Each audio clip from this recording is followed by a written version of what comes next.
Hi. നമ്മൾ ഇന്നലെ ഈ ഒരു topic improvements in food production ആ ഒരു ടോപ്പിക്കിന്റെ ഒരു ഭാഗം വരെ പറഞ്ഞു നിർത്തിയിട്ടുണ്ടായിരുന്നു. ആനിമൽ ഹസ്ബൻഡറി അതായിരുന്നു പറഞ്ഞിട്ടുണ്ടായിരുന്നത്. അപ്പൊ അതിൽ നമ്മൾ ഒരുപാട് കാര്യങ്ങൾ ഡിസ്കസ് ചെയ്തിട്ടുണ്ടായിരുന്നു. എപ്പികൾച്ചർ എന്താണ്, പിസികൾച്ചർ എന്താണ്, അതുപോലെ ബ്രീഡിംഗ് ടൈപ്സ് ഏതൊക്കെയാണ്, അതൊക്കെ നമ്മൾ ഇന്നലെ പറഞ്ഞിട്ടുണ്ടായിരുന്നു. അപ്പം നമുക്കറിയാവുന്ന കാര്യമാണ്, ഇപ്പോ പോപ്പുലേഷൻ സൈസ് കൂടുന്നതനുസരിച്ചിട്ടാണ് നമുക്ക് ഇതുപോലെയുള്ള ബ്രീഡിങ്ങും കാര്യങ്ങളൊക്കെ ചെയ്യേണ്ടി വരുന്നത്. അതായത് ഫുഡ് പ്രൊഡക്ഷൻ കൂട്ടാൻ വേണ്ടിയിട്ട് അതിനാണ് ഇങ്ങനെ ബ്രീഡിങ്ങും കാര്യങ്ങളൊക്കെ ചെയ്യുന്നത്. ഇപ്പൊ നമുക്കറിയാവുന്ന ഒരു കാര്യമാണ്, ഇപ്പം നമ്മൾ കാർണിവോഴ്സ് മാത്രമല്ല, നമ്മൾ എന്താണ് ഹെർബിവോഴ്സും കൂടിയാണ്. അത് രണ്ടും കൂടി കൂട്ടി ഒമ്നിവോഴ്സ് എന്നാണ് നമ്മളെ പറയുന്നത്. ഓക്കെ. അപ്പം നമുക്ക് എന്ത് വേണം, പ്ലാന്റ്സും കൂടി വേണം കൺസ്യൂം ചെയ്യാൻ വേണ്ടിയിട്ട്. അപ്പം പ്ലാന്റ്സും കൂടി കൺസ്യൂം ചെയ്യാൻ വേണ്ടിയിട്ട് നമുക്ക് വേണമെന്നുണ്ടെങ്കിൽ അപ്പൊ എന്ത് വേണം, അവിടെ പ്ലാന്റ് പ്രൊഡക്ഷനും കൂടണം. അല്ലെങ്കിൽ ഇപ്പോൾ പ്ലാന്റ്സിൽ നിന്ന് കിട്ടുന്ന ഈൽഡ് കൂടണം. എന്നാൽ വേണ്ടി മാത്രമാണ് നമുക്ക് ഹ്യൂമൻ പോപ്പുലേഷൻ സൈസ് കൂടുന്നതനുസരിച്ച് അവർക്ക് ഫുഡ് കൊടുക്കാൻ വേണ്ടി പറ്റുള്ളൂ. അപ്പൊ ഈ പ്ലാന്റ്സിൽ നിന്നും കിട്ടുന്ന പ്രോഡക്ട്സിനെ അല്ലെങ്കിൽ പ്ലാന്റ്സിനൊക്കെയും ബ്രീഡ് ചെയ്യിപ്പിക്കുക, അങ്ങനെയുള്ള കാര്യങ്ങളൊക്കെ എങ്ങനെയാണ് നടക്കുന്നത്, അതാണ് നമ്മൾ ഈ ഒരു പാട്ടിൽ പഠിക്കാൻ വേണ്ടി പോകുന്നത്.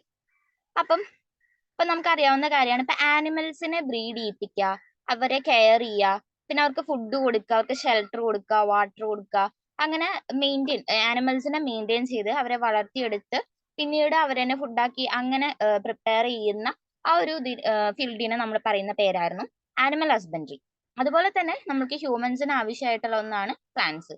അപ്പൊ അവരെ ഇതാക്കി എടുക്കുന്ന ആ ഒരു ഇതിനാണ് നമ്മൾ പ്ലാന്റ് ബ്രീഡിംഗ് എന്ന് പറയുന്നത്. ഓക്കെ.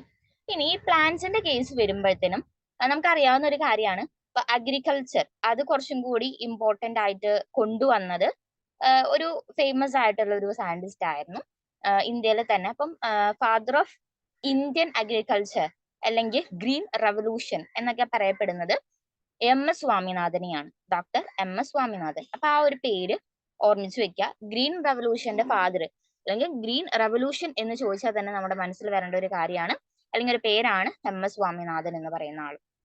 ഓക്കെ. ഇനി ഇപ്പൊ പ്ലാന്റ് ബ്രീഡിങ്ങിനെ കുറച്ച് ഡീറ്റെയിൽ ആയിട്ട് നമുക്ക് നോക്കാം, എന്തൊക്കെയാണ് ഈ ഒരു സെക്ഷനിൽ വരുന്നത്. അപ്പൊ അതൊക്കെ നോക്കാം. ഇപ്പൊ ഏറ്റവും ഫസ്റ്റ് പ്ലാന്റ് ബ്രീഡിംഗ് എന്ന് പറയുന്നത്, ഇപ്പൊ ഫാമിംഗ് എന്നൊക്കെ പറയുന്നത്, ട്രഡീഷണൽ ഫാമിംഗ് എന്ന് പറയുന്നത് ഇപ്പം ലിമിറ്റഡ് ബയോമാസ് ആണ് തരുന്നത്. ഓക്കെ. അതായത് ലിമിറ്റഡ് ആയിട്ടുള്ള പ്രോഡക്ട്സ് ആണ് അതിന് കിട്ടുന്നുള്ളൂ. പക്ഷെ അത് നമുക്ക് പോരാ, അതിന് കൂടുതൽ വേണം. ഇപ്പൊ ഹ്യൂമൻസ് മാത്രമല്ല ഈ പ്ലാന്റ്സിനെ കൺസ്യൂം ചെയ്യുന്നത്, ഒരുപാട് പെസ്റ്റ് അവരുടെയും ഫുഡ് എന്താണ് ഈ ഒരു പ്ലാന്റ്സ് തന്നെയാണ്. അല്ലെങ്കിൽ ഒരുപാട് ഹെർബിവോഴ്സ് ഉണ്ട്. അപ്പൊ അവർക്ക് ഫുഡ് എന്ന് പറയുന്നത് ഈ പ്ലാന്റ്സ് തന്നെയാണ്.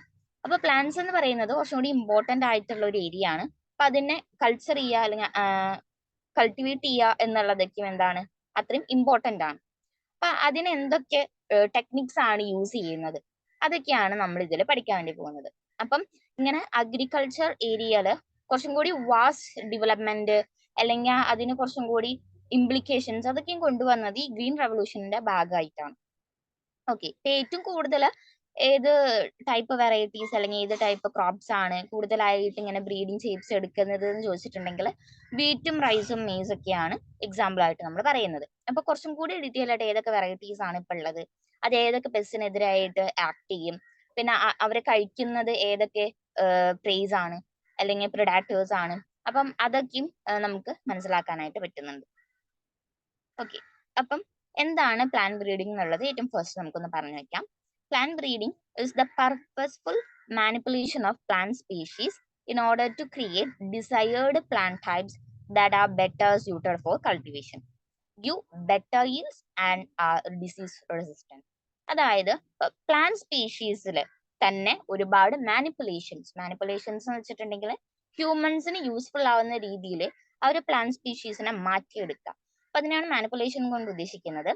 അപ്പൊ അങ്ങനെ മാറ്റിയെടുക്കുന്നത് വഴി ഡിസയേർഡ് പ്ലാന്റ് ടൈപ്സ് അല്ലെങ്കിൽ ക്രോപ്സ് ഉണ്ടാകുന്നു. അപ്പൊ അത് കൾട്ടിവേറ്റ് ചെയ്യുന്നു, അതുവഴി ഒരുപാട് yield കിട്ടുന്നു. പിന്നെ ഈ ഒരു ഇപ്പൊ പ്ലാന്റ് ബ്രീഡിങ്ങിന്റെ ആ ഒരു ബേസിസ് വെച്ച് നോക്കുമ്പോൾ ഏറ്റവും കൂടുതലായിട്ട് ചെയ്യുന്നത് ഡിസീസ് റെസിസ്റ്റന്റ് ആയിട്ടുള്ള പ്ലാന്റ്സിനെ കിട്ടാൻ വേണ്ടിയിട്ടാണ്. ഓക്കെ. ഇനി conventional plant breeding has been practised for thousands of years since the beginning of human civilization. അപ്പൊ നമുക്ക് അറിയാവുന്ന ഒരു കാര്യമാണ് എപ്പം മുതലാണ് ഈ ഒരു കൺവെൻഷണൽ പ്ലാൻ ബ്രീഡിങ് സ്റ്റാർട്ട് ചെയ്തത്. ഇപ്പൊ നമ്മൾ കാണുന്നത് കുറച്ചും കൂടി അഡ്വാൻസ്ഡ് ആയിട്ടുള്ള പ്ലാൻ ബ്രീഡിംഗ് ആണ്. പക്ഷെ മുമ്പ് കൺവെൻഷണൽ പ്ലാൻ ബ്രീഡിംഗ് സ്റ്റാർട്ട് ചെയ്തത് ഇപ്പൊ നമുക്ക് അറിയാവുന്നതാണ് സിവിലൈസേഷൻ ഒക്കെ. അപ്പൊ സിവിലൈസേഷന് ആ ഒരു സമയത്ത് തന്നെ എന്ത് ചെയ്യുന്നുണ്ട്, ഇവർ ഈ കൺവെൻഷണൽ പ്ലാൻ ബ്രീഡിങ് സ്റ്റാർട്ട് ചെയ്യുന്നുണ്ട്. ഇപ്പൊ നമുക്ക് അറിയാവുന്നതാണ് സിവിലൈസേഷൻ എന്നുള്ളത് കൊണ്ട് ഉദ്ദേശിക്കുന്നത് തന്നെ ഈ ഒരു ഇപ്പൊ ആനിമൽസിനെ ഡൊമസ്റ്റിക്കേറ്റഡ് ആക്കി, പ്ലാന്റ്സിനെ അവർ ബ്രീഡ് ചെയ്യിപ്പിക്കാൻ, അതുപോലെ തന്നെ അഗ്രികൾച്ചറിലോട്ട് അവർ കൂടുതൽ ഫോക്കസ് ചെയ്തു. നദീതീരത്തൊക്കെ അവരുടെ ഷെൽട്ടർ ഉണ്ടാക്കി, അല്ലെങ്കിൽ നദീതീരത്തൊക്കെ ഹട്ട് ഉണ്ടാക്കി താമസിച്ചു തുടങ്ങി. അപ്പൊ അതിനെയാണ് നമ്മൾ സിവിലൈസേഷൻ എന്ന് വിളിക്കുന്നത് തന്നെ. അപ്പം സിവിലൈസേഷൻ ആ ഒരു സമയത്ത് തന്നെ എന്ത് ചെയ്യുന്നുണ്ട്, അവർ പ്ലാൻ ബ്രീഡിങ് സ്റ്റാർട്ട് ചെയ്യുന്നുണ്ട് എന്നാണ് പറയുന്നത്. Dates back 9,000 to 11,000 years ago. ഈ 9,000 to 11,000 years ago, അത്രയും മുമ്പ് തന്നെ ഈ ഒരു കൺവെൻഷണൽ പ്ലാൻ ബ്രീഡിംഗ് ചെയ്തു വരുന്നുണ്ടായിരുന്നു. Many present days crops are the result of domestication in ancient times. ഇപ്പൊ നമ്മൾ കണ്ടുവരുന്നതായിട്ടുള്ള റൈസ് ആയാലും വീറ്റ് ആയാലും ഇതൊക്കെയും എന്താണ്, പണ്ട് മുതൽ ആൻഷ്യന്റ് ടൈംസിലെ ഡൊമസ്റ്റിക്കേറ്റഡ് ആക്കിയിട്ടുള്ള ക്രോപ്സ് ആണ്. Today all our major food crops are derived from domesticated varieties. ഇപ്പൊ നമ്മൾ കഴിക്കുന്ന എല്ലാ ഫുഡ് ക്രോപ്സും എല്ലാതും എന്താണ്, ഡൊമസ്റ്റിക്കേറ്റഡ് വെറൈറ്റീസ് ആണ്, അല്ലെങ്കിൽ അതിൽ നിന്നും ഡിറൈവ് ചെയ്ത് വന്നിട്ടുള്ളതാണ്. Classical plant breeding involves crossing or hybridising of pure lines.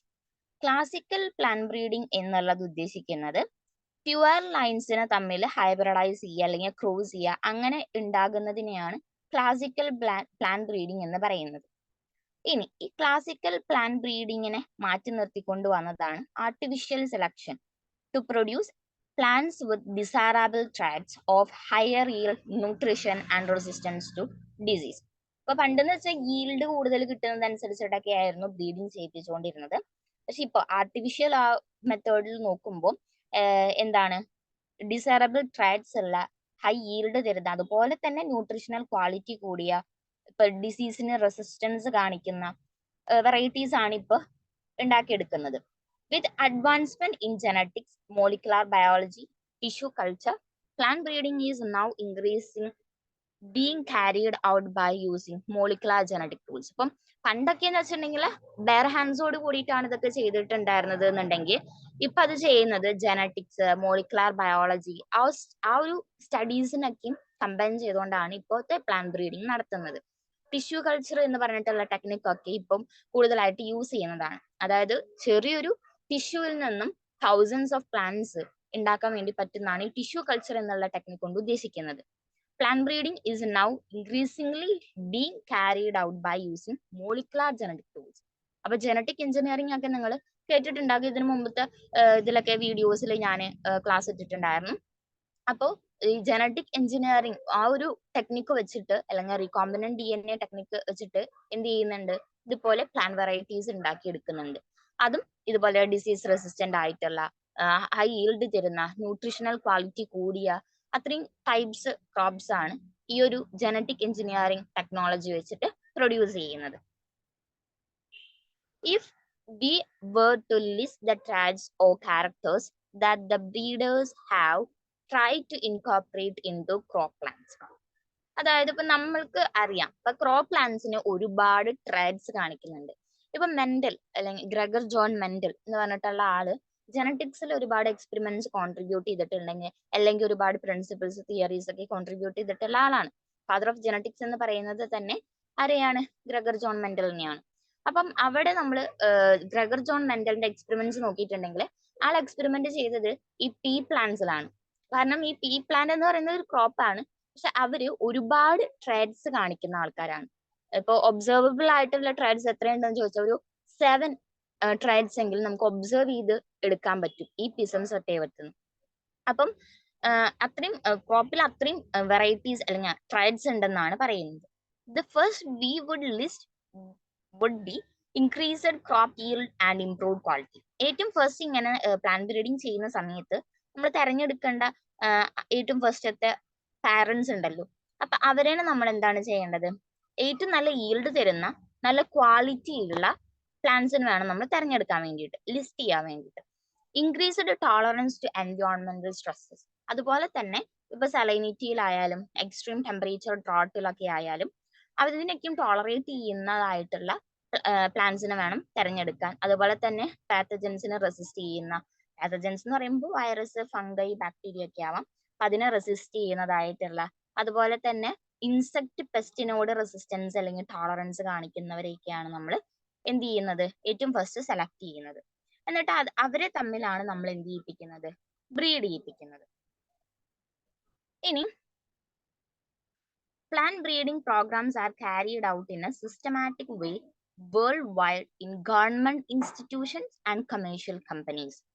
Okay, അപ്പൊ നമ്മൾ ഇതിന്ന് മനസ്സിലാക്കേണ്ടത്, ഇപ്പോൾ പ്ലാന്റ് ബ്രീഡിംഗ് എന്ന് പറയുന്നത് ഇപ്പൊ കമേഴ്ഷ്യൽ കമ്പനീസ് അവരുടെ പ്രൊഡക്ഷൻ കൂട്ടാനൊന്നും വേണ്ടി മാത്രമല്ല ചെയ്യുന്നത്, ഗവൺമെന്റ് ഇൻസ്റ്റിറ്റ്യൂഷൻസിലും ഇതെന്ത് ചെയ്യുന്നുണ്ട്, work ചെയ്യിപ്പിക്കുന്നുണ്ട്.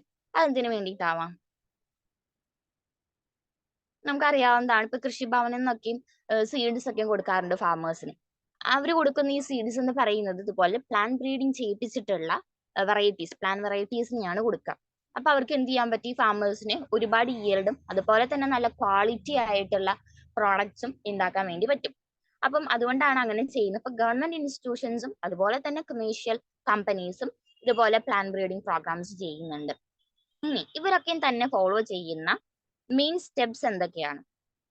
The main steps in breeding are new genetic variety of a crop. എന്തൊക്കെയാണത്? ഒന്നാമത്തെ സ്റ്റെപ്പ് എന്ന് പറയുന്നത് collection of variability. Genetic variability is the root of any breeding programme. ഇപ്പൊ കളക്ഷൻ ഓഫ് വാരിയബിലിറ്റി, ഇപ്പോൾ സെയിം ടൈപ്പിനെ നമ്മൾ ഒരിക്കലും ബ്രീഡിംഗ് ചെയ്യിപ്പിക്കേണ്ട ആവശ്യമില്ല. കാരണം അവർക്ക് ഒരേ ക്വാളിറ്റി അല്ലെങ്കിൽ ഒരേ ഡിസീസ് റെസിസ്റ്റൻസ് അല്ലെങ്കിൽ ഒരേപോലത്തെ yield തരുന്നവർ അങ്ങനെയുള്ളതൊക്കെ ആവാം. നമ്മളെപ്പോഴും വെറൈറ്റി ആയിട്ടുള്ളതിനെ വേണം, അല്ലെങ്കിൽ ജനറ്റിക് വാരിയബിലിറ്റി കാണിക്കുന്നതായിട്ടുള്ള പ്ലാന്റ്സിനെ വേണം ബ്രീഡ് ചെയ്യിപ്പിക്കാൻ. In many crops pre existing genetic variability is available from wild relatives of the crop. അപ്പൊ നമുക്ക് അറിയാവുന്നതാണ്, ഒരുപാട് ക്രോപ്സിന്റെ ഇപ്പൊ കാണുന്ന വെറൈറ്റീസ് ഓഫ് ക്രോപ്സിന്റെയൊക്കെയും പ്രീ എക്സിസ്റ്റിംഗ് ജനറ്റിക് വാരിയബിലിറ്റീസ് ഉണ്ടാവാം. അത് ഏറ്റവും കൂടുതൽ എങ്ങനെയാണ് കാണുന്നത്, വൈൽഡ് റിലേറ്റീവ്സിലായിട്ടാണ് കാണുന്നത്. അതായത് വൈൽഡ് ടൈപ്സ് അല്ലെങ്കിൽ വൈൽഡ് വെറൈറ്റീസ് ആയിട്ടാണ് കാണുന്നത്. അപ്പൊ ഇങ്ങനെയുള്ള വൈൽഡ് വെറൈറ്റീസിനെ ഇപ്പൊ നമ്മൾ ആ വൈൽഡ് വെറൈറ്റീസിൽ നിന്നും ഇങ്ങനെ ബ്രീഡ് ചെയ്യിപ്പിച്ചെടുക്കുന്ന വെറൈറ്റീസ് എന്നല്ല നമ്മൾ എടുക്കുന്നത്, ഈ വൈൽഡ് റിലേറ്റീവ്സ് അല്ലെങ്കിൽ വൈൽഡ് വെറൈറ്റീസ് തന്നെയാണ് നമ്മൾ എന്ത് ചെയ്യുന്നത്, ഓരോ പാരന്റ്സിനെ കളക്ട് ചെയ്യുന്നത് അല്ലെങ്കിൽ പ്ലാന്റ്സിനെ കളക്ട് ചെയ്യുന്നത്. അപ്പൊ ഇവരെന്നെ കളക്ട് ചെയ്ത് പ്രിസർവ് ചെയ്ത് വെച്ചിട്ടുണ്ടാകും. ഇനി ഈസ് എ ഈ ഒരു കളക്ഷൻ എന്ന് പറയുന്നത് ഇപ്പൊ ഈ ഒരു പ്ലാന്റ് ബ്രീഡിംഗ് ചെയ്യിപ്പിക്കാൻ വേണ്ടിയിട്ടുള്ള ഒരു പ്രീ റെക്വിസൈറ്റ് ആണ്. Okay, the entire collection having all the deserved alleles for all genes in a given crop is called germplasm collection. അപ്പം ഒരു ക്രോപ്പിന്റെ മൊത്തം അല്ലീൽസ് അല്ലെങ്കിൽ എല്ലാ ജീൻസും ഒരുമിച്ച് കളക്ട് ചെയ്ത് വെക്കുന്നതിനെ പറയുന്ന പേരാണ് germplasm collection.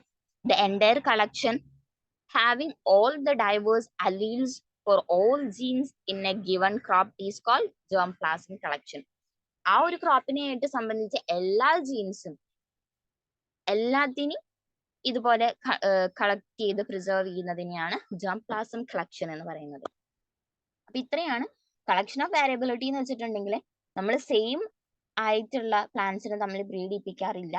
Different genetic variability കാണിക്കുന്നതായിട്ടുള്ള പ്ലാന്റ്സിനെയാണ് ബ്രീഡ് ചെയ്യിപ്പിക്കുന്നത്. അപ്പൊ അതുപോലെ ഉള്ളതിനെ വേണം നമ്മൾ കളക്ട് ചെയ്യാൻ. ദെൻ അവിടെ പറഞ്ഞിട്ടുള്ള വേറൊരു ടേം ആയിരുന്നു germplasm collection എന്ന് പറയുന്നത്. ഒരു ക്രോപ്പിന്റെ തന്നെ മൊത്തം അല്ലീൽ അല്ലെങ്കിൽ ജീൻ കളക്ട് ചെയ്ത് വെക്കുന്നതിനാണ് germplasm collection എന്ന് പറയുന്നത്. ദെൻ സെക്കൻഡ് സ്റ്റെപ്പ് എന്ന് പറയുന്നത് evaluation and selection of parents ആണ്. The germplasm is evaluated so as to identify plants with desirable combination of characters. ഇപ്പൊ germplasm നോക്കിയിട്ടുണ്ടെങ്കിൽ നമുക്ക് മനസ്സിലാക്കാൻ പറ്റുന്ന ഒരു കാര്യമാണ് ഏതൊക്കെ പ്ലാന്റ്സിനാണ് ഡിസൈറബിൾ കോമ്പിനേഷൻസ് അല്ലെങ്കിൽ ക്യാരക്ടേഴ്സ് ഉള്ളത് നമുക്ക് മനസ്സിലാക്കാം. The selected plants are multiplied and used in the process of hybridization. അങ്ങനെ നമുക്ക് നമ്മൾ സെലക്ട് ചെയ്യുന്നതായിട്ടുള്ള germplasmത്തിൽ നിന്ന് നമ്മൾ സെലക്ട് ചെയ്യുന്നതായിട്ടുള്ള പ്ലാന്റ്സിനെ നമ്മൾ എന്ത് ചെയ്യുന്നു, മൾട്ടിപ്ലൈ ചെയ്യുന്നു ഹൈബ്രിഡൈസേഷൻ പ്രോസസ് വഴി. Pure lines are created wherever desirable and possible. ഇപ്പൊ ഡിസൈറബിൾ ആയിട്ടുള്ളതും പോസിബിൾ ആയിട്ടുള്ളതുമായിട്ട് ഉള്ള പ്ലാന്റ്സ് ഒക്കെയാണ് കിട്ടുന്നത് എന്നുണ്ടെങ്കിലാണ് നമ്മൾ പ്യുവർ ലൈൻസ് ക്രിയേറ്റ് ചെയ്യാറുള്ളൂ. ദെൻ നെക്സ്റ്റ് സ്റ്റെപ്പ് എന്ന് പറയുന്നത് cross hybridisation among the selected parents.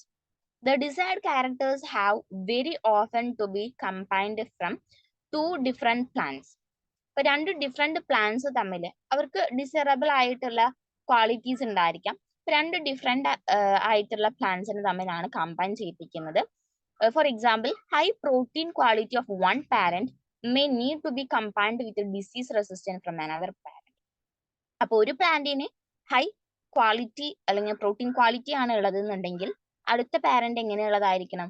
Disease resistant ആയിട്ടുള്ളതായിരിക്കണം. അതായത് ഒരേ ക്വാളിറ്റി ഉള്ളതാവാൻ പാടില്ല, ഒരേ ക്യാരക്ടേഴ്സ് അല്ലെങ്കിൽ ട്രൈഡ്സ് ഉള്ളതാവാൻ പാടില്ല. വ്യത്യസ്ത ട്രൈഡ്സ് ഉള്ളത് തമ്മിൽ എന്ത് ചെയ്യുന്നു? കമ്പൈൻ ചെയ്യിപ്പിക്കുന്നു. This is possible by cross hybridization. എങ്ങനെയാണ് കമ്പൈൻ ചെയ്യിപ്പിക്കുക? അവിടെ വരുന്ന ഒരു പ്രോസസ്സാണ് ക്രോസ് ഹൈബ്രിഡൈസേഷൻ അല്ലെങ്കിൽ cross hybridizing. The two parents are produce hybrids that genetically combine the desired characters in one plant. അപ്പൊ ഇവരാണ് ഹൈബ്രിഡൈസ് ചെയ്യിക്കുന്ന വഴി അല്ലെങ്കിൽ ക്രോസ് ഹൈബ്രിഡൈസ് ചെയ്യുന്നത് വഴി ആ രണ്ട് പാരന്റ്സിന്റെയും ഡിസൈർഡ് ക്യാരക്ടേഴ്സ് ഉള്ള ഒരൊറ്റ പ്ലാന്റ് ഫോം ചെയ്യും. This is A very time consuming tedious process since the pollen grains from the desired plant chosen as male parent have to be collected and placed on the stigma of the flower selected as female parent. അതായത് female പാരന്റിന്റെ സ്റ്റിഗ്മയിലോട്ട് male പാരന്റിന്റെ pollen grains dust ചെയ്യാണ് ചെയ്യുന്നത്, അല്ലെങ്കിൽ pollen grains pass ചെയ്യാണ് ചെയ്യുന്നത്. അങ്ങനെയാണ് ഈ ഒരു പ്രോസസ്സ് നടക്കുന്നത്. ഈ ഒരു പ്രോസസ്സ് എന്ന് പറയുന്നത് ടൈം കൺസ്യൂമിങ് ആണ്, tedious ആണ്. അതായത് ടൈം കൺസ്യൂമിങ് ആണ്, കുറച്ചും കൂടി ലാബ് വർക്ക് ആവശ്യമുള്ള ഒരു ഏരിയയും കൂടിയാണ്. Then also it is not necessary that the hybrids do combine the desirable characters. ഇപ്പൊ ഇങ്ങനെ നമ്മൾ ഹൈബ്രിഡൈസേഷൻ നടത്തിയാലും ഇപ്പൊ നമുക്ക് പറയാൻ പറ്റില്ല ഡിസൈറബിൾ നമ്മൾക്ക് ഇഷ്ടമുള്ള അല്ലെങ്കിൽ നമുക്ക് ഡിസൈറബിൾ ആയിട്ടുള്ള ക്യാരക്ടേഴ്സ് ഉണ്ടെന്ന് വിചാരിച്ച് അവരെ കമ്പൈൻ ചെയ്യിപ്പിച്ചിട്ടുണ്ടെങ്കിൽ ഡിസൈറബിൾ ആയിട്ടുള്ള ക്യാരക്ടേഴ്സ് മാത്രമുള്ള പ്ലാന്റ്സ് ഉണ്ടാവണമെന്ന് നിർബന്ധമില്ല. അവിടെ എന്തുണ്ടാകാം? അൺഡിസൈറബിൾ ആയിട്ടുള്ള ക്യാരക്ടേഴ്സ് ഉള്ള പ്ലാന്റ്സും അവിടെ ഫോം ചെയ്യാം. Okay, usually only 1 in few hundred to 1,000 crosses shows the desirable combination. അപ്പൊ ഹൺഡ്രഡ്സ് അല്ലെങ്കിൽ തൗസൻഡ്സ് ഓഫ് ഓസ്പ്രിങ്സ് ഉണ്ടായാലാണ് അതിൽ ഏതെങ്കിലുമൊക്കെ ഒരെണ്ണം ഡിസൈറബിൾ ആയിട്ടുള്ള കോമ്പിനേഷൻ ആയിട്ട് വരുള്ളൂ. ഓക്കെ, ദെൻ നെക്സ്റ്റ് സ്റ്റെപ്പ് എന്ന് പറയുന്നത് selection and testing of superior recombinants. This step consists of selecting among the progeny of the hybrids those plants that have the desired character combination. അപ്പൊ ഇതെന്ന് പറയുന്നത് ഇപ്പം hybridisation ഒക്കെ കഴിഞ്ഞു, ഹൈബ്രിഡ്സ് ഉണ്ടായി, അപ്പൊ അതിൽ നിന്നും ഡിസൈറബിൾ ക്യാരക്ടേഴ്സ് കാണിക്കുന്ന അല്ലെങ്കിൽ ഡിസൈറബിൾ ക്വാളിറ്റീസ് ഉള്ള ഹൈബ്രിഡ്സിനെ സെലക്ട് ചെയ്യുന്ന പ്രോസസ് ആണിത്. The selection process is crucial to the success of breeding objective and requires careful scientific evaluation of the progeny. അപ്പം അവിടെ സെലക്ഷൻ എന്ന് പറഞ്ഞിട്ടുള്ള പ്രോസസ്സ് അത്രയും ഇമ്പോർട്ടന്റ് ആണ്. കാരണം ഈ ഒരു ബ്രീഡിങ് ചെയ്യിപ്പിക്കുന്നത് തന്നെ ഡിസൈറബിൾ ക്വാളിറ്റി ഉള്ള പ്ലാന്റിന് കിട്ടാൻ വേണ്ടിയിട്ടാണ്. അതാണ് ഒബ്ജക്റ്റീവ്. അപ്പൊ ബ്രീഡിങ് ഒബ്ജക്റ്റീവ് സക്സസ്ഫുൾ ആയിട്ട് കിട്ടണം എന്നുണ്ടെങ്കിൽ സെലക്ഷൻ എന്ന പ്രോസസ്സ് അത്രയും ഇമ്പോർട്ടന്റ് ആണ്.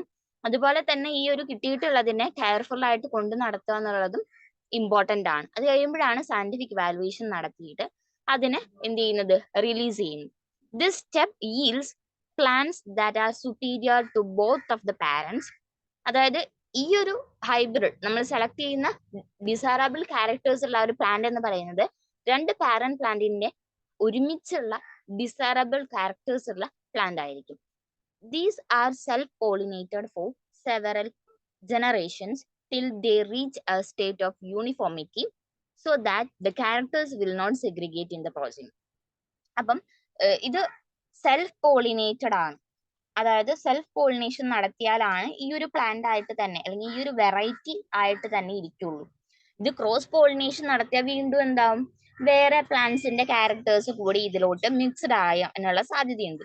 അപ്പൊ സെൽഫ് പോളിനേറ്റഡ് ഇപ്പൊ കുറെ ജനറേഷനിൽ ഇങ്ങനെ സെൽഫ് പോളിനേഷൻ കാണിച്ചുകൊണ്ടിരുന്നിട്ടുണ്ടെങ്കിൽ ഇത് പിന്നീട് പോകുന്ന ഒരു കണ്ടീഷൻ എന്ന് പറയുന്നത് യൂണിഫോമിറ്റി അല്ലെങ്കിൽ ഹോമോസൈഗോസിറ്റി ആണ്.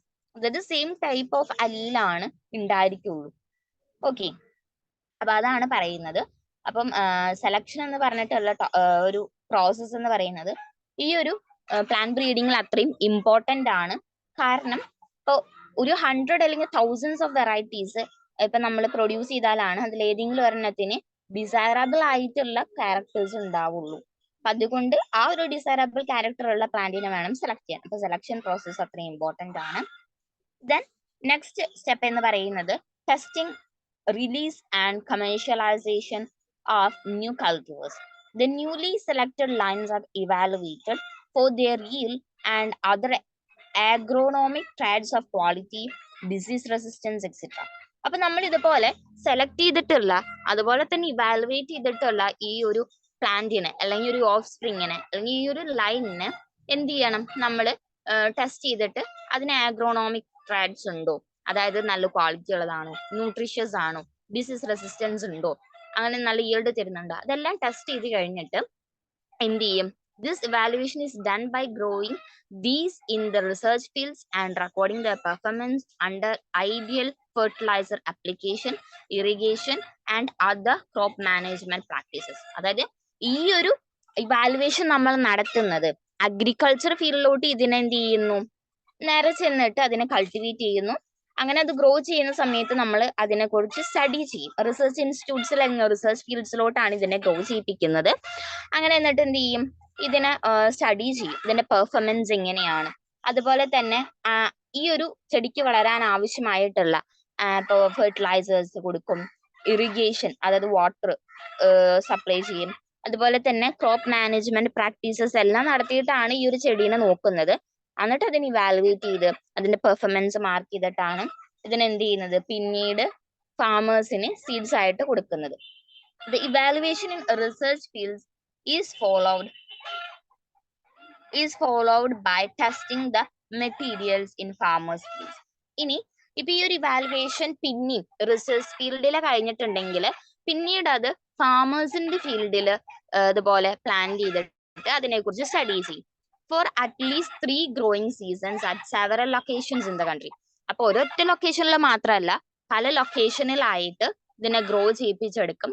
അത് 3 സീസണിലൊക്കെ ആയിട്ടാണ് ഇതിനെ സ്റ്റഡി ചെയ്യുന്നത്. Representing all the agro climatic zones where the crop is usually grown.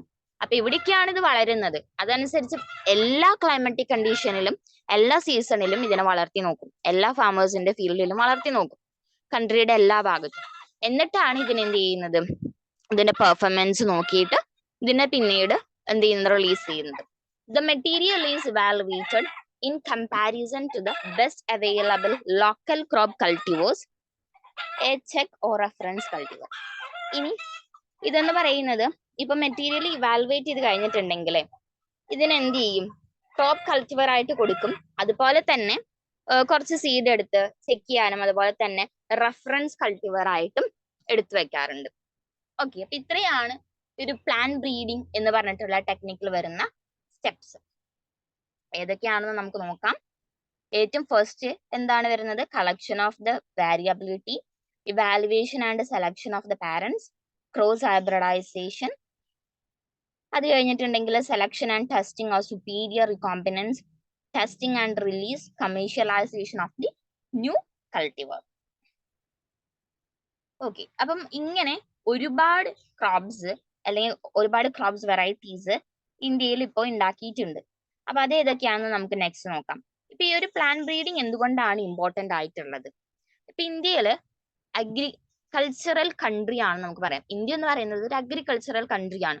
ഇന്ത്യയിൽ ഒരു 33% ഓഫ് GDP, അതായത് ഗ്രോസ് ഡൊമസ്റ്റിക് പ്രൊഡക്ഷൻ എന്ന് പറയുന്നത് അതിന്റെ ഒരു 33% അഗ്രികൾച്ചറിൽ നിന്നാണ് വരുന്നത്. ഓക്കെ, അപ്പൊ ഈ അഗ്രികൾച്ചർ ഫീൽഡിൽ തന്നെയാണ് ഒരു 62% ഓഫ് പോപ്പുലേഷനും വർക്ക് ചെയ്യുന്നത്. ഇനി after India's independence one of the main challenge facing the country was that of producing enough food for the increasing population. അപ്പൊ ഈ ഇൻഡിപെൻഡൻസ് കഴിഞ്ഞപ്പോൾ ഇന്ത്യയിൽ ഉണ്ടായ ഒരു ചലഞ്ച് എന്ന് പറയുന്നത് ഇപ്പൊ ഗ്രോയിങ് പോപ്പുലേഷൻ സൈസിന് വേണ്ടിയിട്ടുള്ള ഫുഡ് പ്രൊഡക്ഷൻ എങ്ങനെ നടത്താം എന്നുള്ളതായിരുന്നു. As only limited land is fit for cultivation, India has to strive in increase yields per unit area from existing farmlands. അപ്പൊ എക്സിസ്റ്റിംഗ് ഫാംലാൻഡ്സ് ഒഴികെ ഒരുപാട് ലാൻഡ് എന്ത് ചെയ്തു, അഗ്രികൾച്ചറിന് വേണ്ടി മാറ്റിവെച്ചു.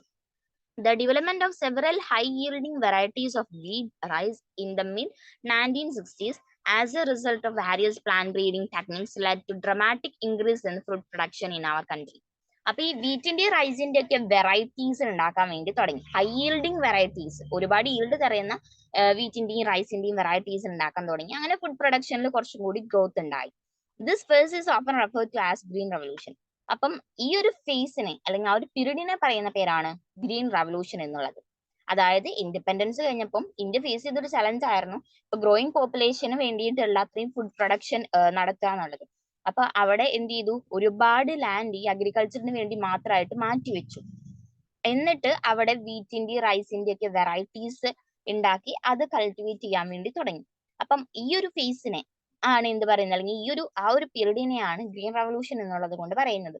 അപ്പൊ ഗ്രീൻ റവല്യൂഷൻ ആരാണ് കൊണ്ടുവന്നത്? Doctor MS Swaminathan. അപ്പൊ അത് മറക്കാൻ വേണ്ടി പാടില്ല. ഇനി നമ്മൾ കാണാൻ പോകുന്ന കുറച്ച് പിക്ചേഴ്സ് ഉണ്ട്. അതൊക്കെയും പറയുന്നത് ഇന്ത്യൻ ഹൈബ്രിഡ് ക്രോപ്സിനെ പറ്റിയിട്ടാണ്. അതായത് ഹൈ yielding ക്രോപ്സ് ആണ് ഉണ്ടാക്കിയത് നമ്മൾ പറഞ്ഞു. High yielding varieties of rice and wheat ആണ് ഇൻഡിപെൻഡൻസ് കഴിഞ്ഞപ്പം ഉണ്ടാക്കിയെടുത്തത്. ഹൈ yielding ആയിട്ടുള്ള, അവിടെ ഡിസീസ് റെസിസ്റ്റൻസോ അങ്ങനെയൊന്നും നോക്കിയിട്ടില്ല. ഹൈ yielding ആയിട്ടുള്ള പ്ലാന്റ്സിനെയാണ് അല്ലെങ്കിൽ ക്രോപ്പ് വെറൈറ്റീസ് ആണ് ആ സമയത്ത് ഉണ്ടാക്കിയത്. അപ്പൊ അത് ഏതൊക്കെയാണെന്ന് നോക്കാം. മെയിൻ ആയിട്ടും വീറ്റിന്റെ അതുപോലെ തന്നെ റൈസിന്റെ ആണ് ഉണ്ടാക്കിയത്. ഇവിടെ മെയ്സ് കൊടുത്തിട്ടുണ്ട്, അതുപോലെ തന്നെ സൊണാലിക കൊടുത്തിട്ടുണ്ട്, അതൊരു റൈസ് വെറൈറ്റി ആണ്. അതുപോലെ തന്നെ എന്ത് കൊടുത്തിട്ടുണ്ട്, വീറ്റ് വെറൈറ്റി ആണ് സൊണാലിക എന്ന് പറയുന്നത്. അതുപോലെ തന്നെ ഗാർഡൻ പീസിന്റെ ക്രോപ്പ് വെറൈറ്റി കൊടുത്തിട്ടുണ്ട്. ഈ പറഞ്ഞിട്ടുള്ള മെയ്സും വീറ്റും ഗാർഡൻ പീസും ഒക്കെ ഹൈ yielding ആയിട്ടുള്ള ക്രോപ്പ് വെറൈറ്റീസ് ആണ്.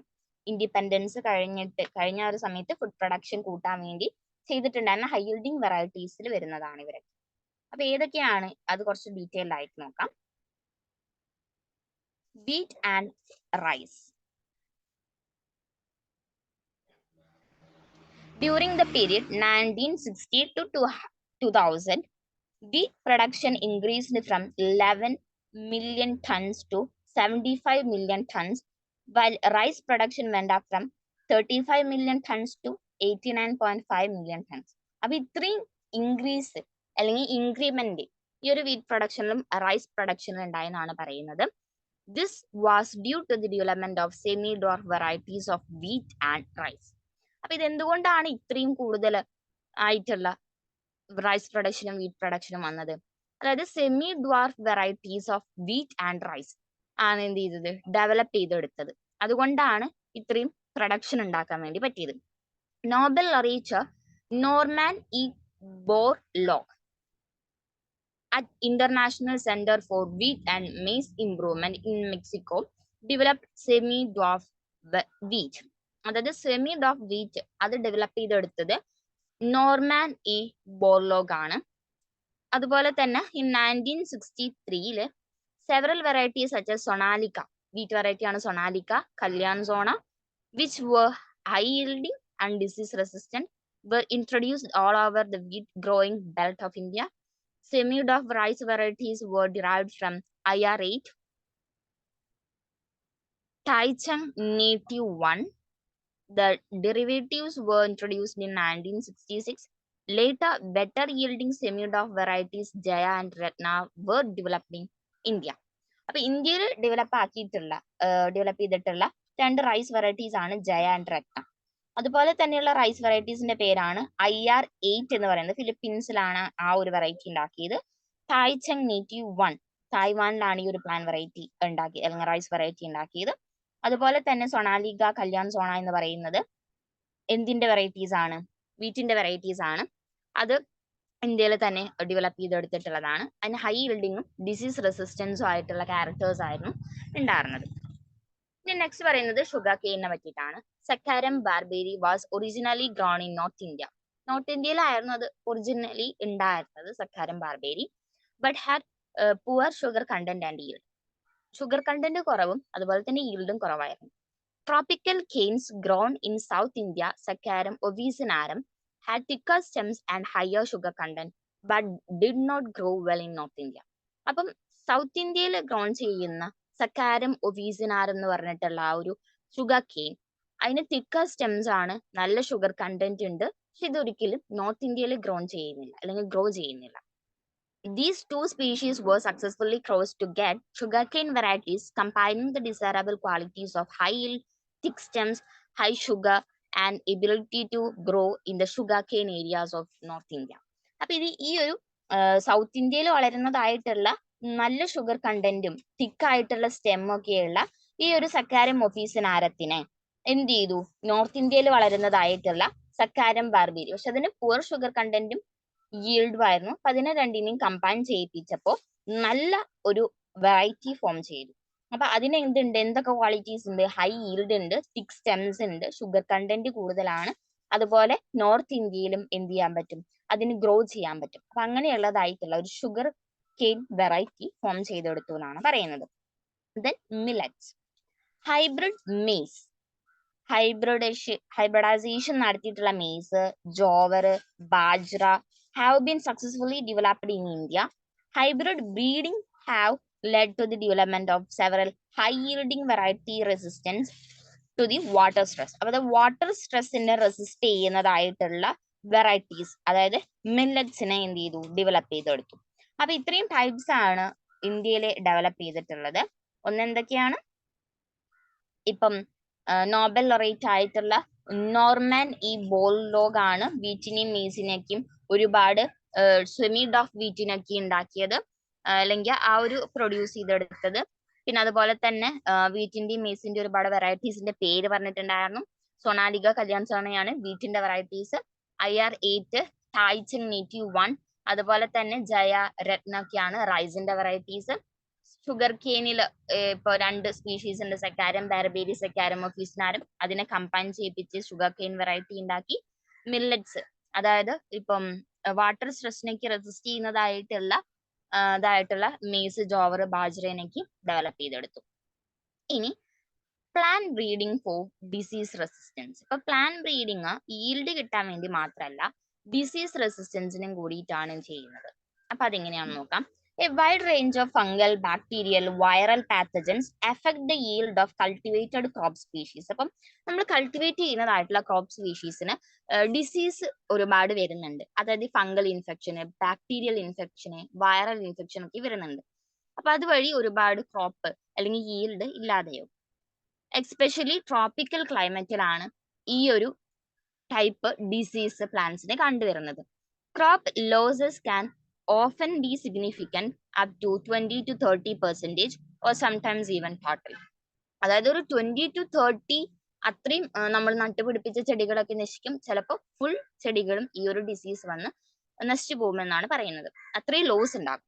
In this situation, breeding and development of cultivars resistant to disease enhance food production. ഈ ഒരു സമയത്ത് എന്താണ് ചെയ്യുക, ബ്രീഡിങ്ങും അതുപോലെ തന്നെ കൾട്ടിവേഴ്സിന്റെ ഡെവലപ്മെന്റും എന്ത് ചെയ്യും, ഈ ഒരു ഡിസീസിന് റെസിസ്റ്റൻസ് കാണിക്കുന്ന കൾട്ടിവേഴ്സും എന്ത് ചെയ്യും, ഫുഡ് പ്രൊഡക്ഷനെ എൻഹാൻസ് ചെയ്യും, അതായത് കൂട്ടും. This also helps to reduce the dependence on use of fungicides and bactericides. അപ്പം ഈ ഒരു ഡിസീസ് വരാതിരിക്കാൻ വേണ്ടി നമ്മൾ ഫംഗിസൈഡ്സ്, ബാക്ടീരിയോസൈഡ്സ് ഒക്കെ യൂസ് ചെയ്യും. അതിന്റെ യൂസും കുറയ്ക്കാൻ വേണ്ടിയിട്ട് ഈ ഒരു ബ്രീഡിംഗ് ടെക്നിക്കിന് പറ്റുമെന്നാണ് പറയുന്നത്. അതായത് പുതിയതായിട്ടുള്ള ഇപ്പോൾ ഡിസീസ് റെസിസ്റ്റന്റ് ആയിട്ടുള്ള വെറൈറ്റീസ് ഉണ്ടാക്കുന്നത് വഴി ഫംഗിസൈഡ്സ്, ബാക്ടീരിയോസൈഡ്സിന്റെയും യൂസ് കുറയ്ക്കാൻ വേണ്ടി പറ്റും. Resistance of the host plant is the ability to prevent the pathogen from causing disease and is determined by the genetic constitution of the host plant.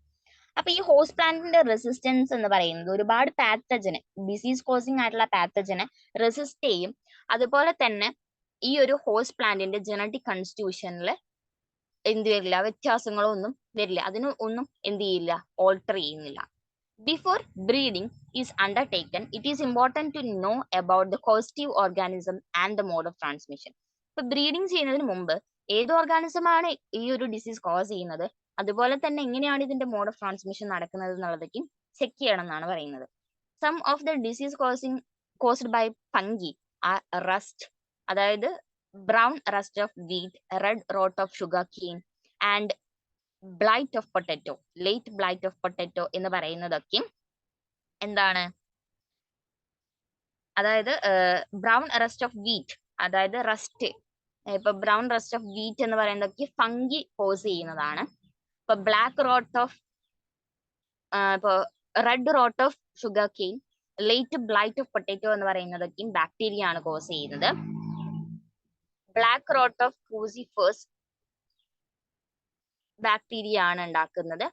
അതുപോലെ തന്നെ virus ഉണ്ടാക്കുന്നതാണ് tobacco mosaic, ടേർണിപ്പ് mosaic എന്ന് പറയുന്ന diseases ഒക്കെ. Okay, ഇനി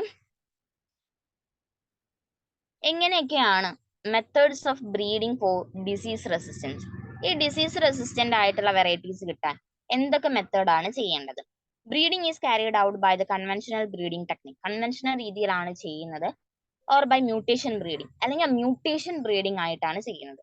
mutation എന്ന് വെച്ചിട്ടുണ്ടെങ്കിൽ ജീനില് അല്ലെങ്കിൽ ഒരു DNA ഓൾട്രേഷൻ വരുത്താം. Okay, the conventional method of breeding for disease resistance is that of hybridisation and selection.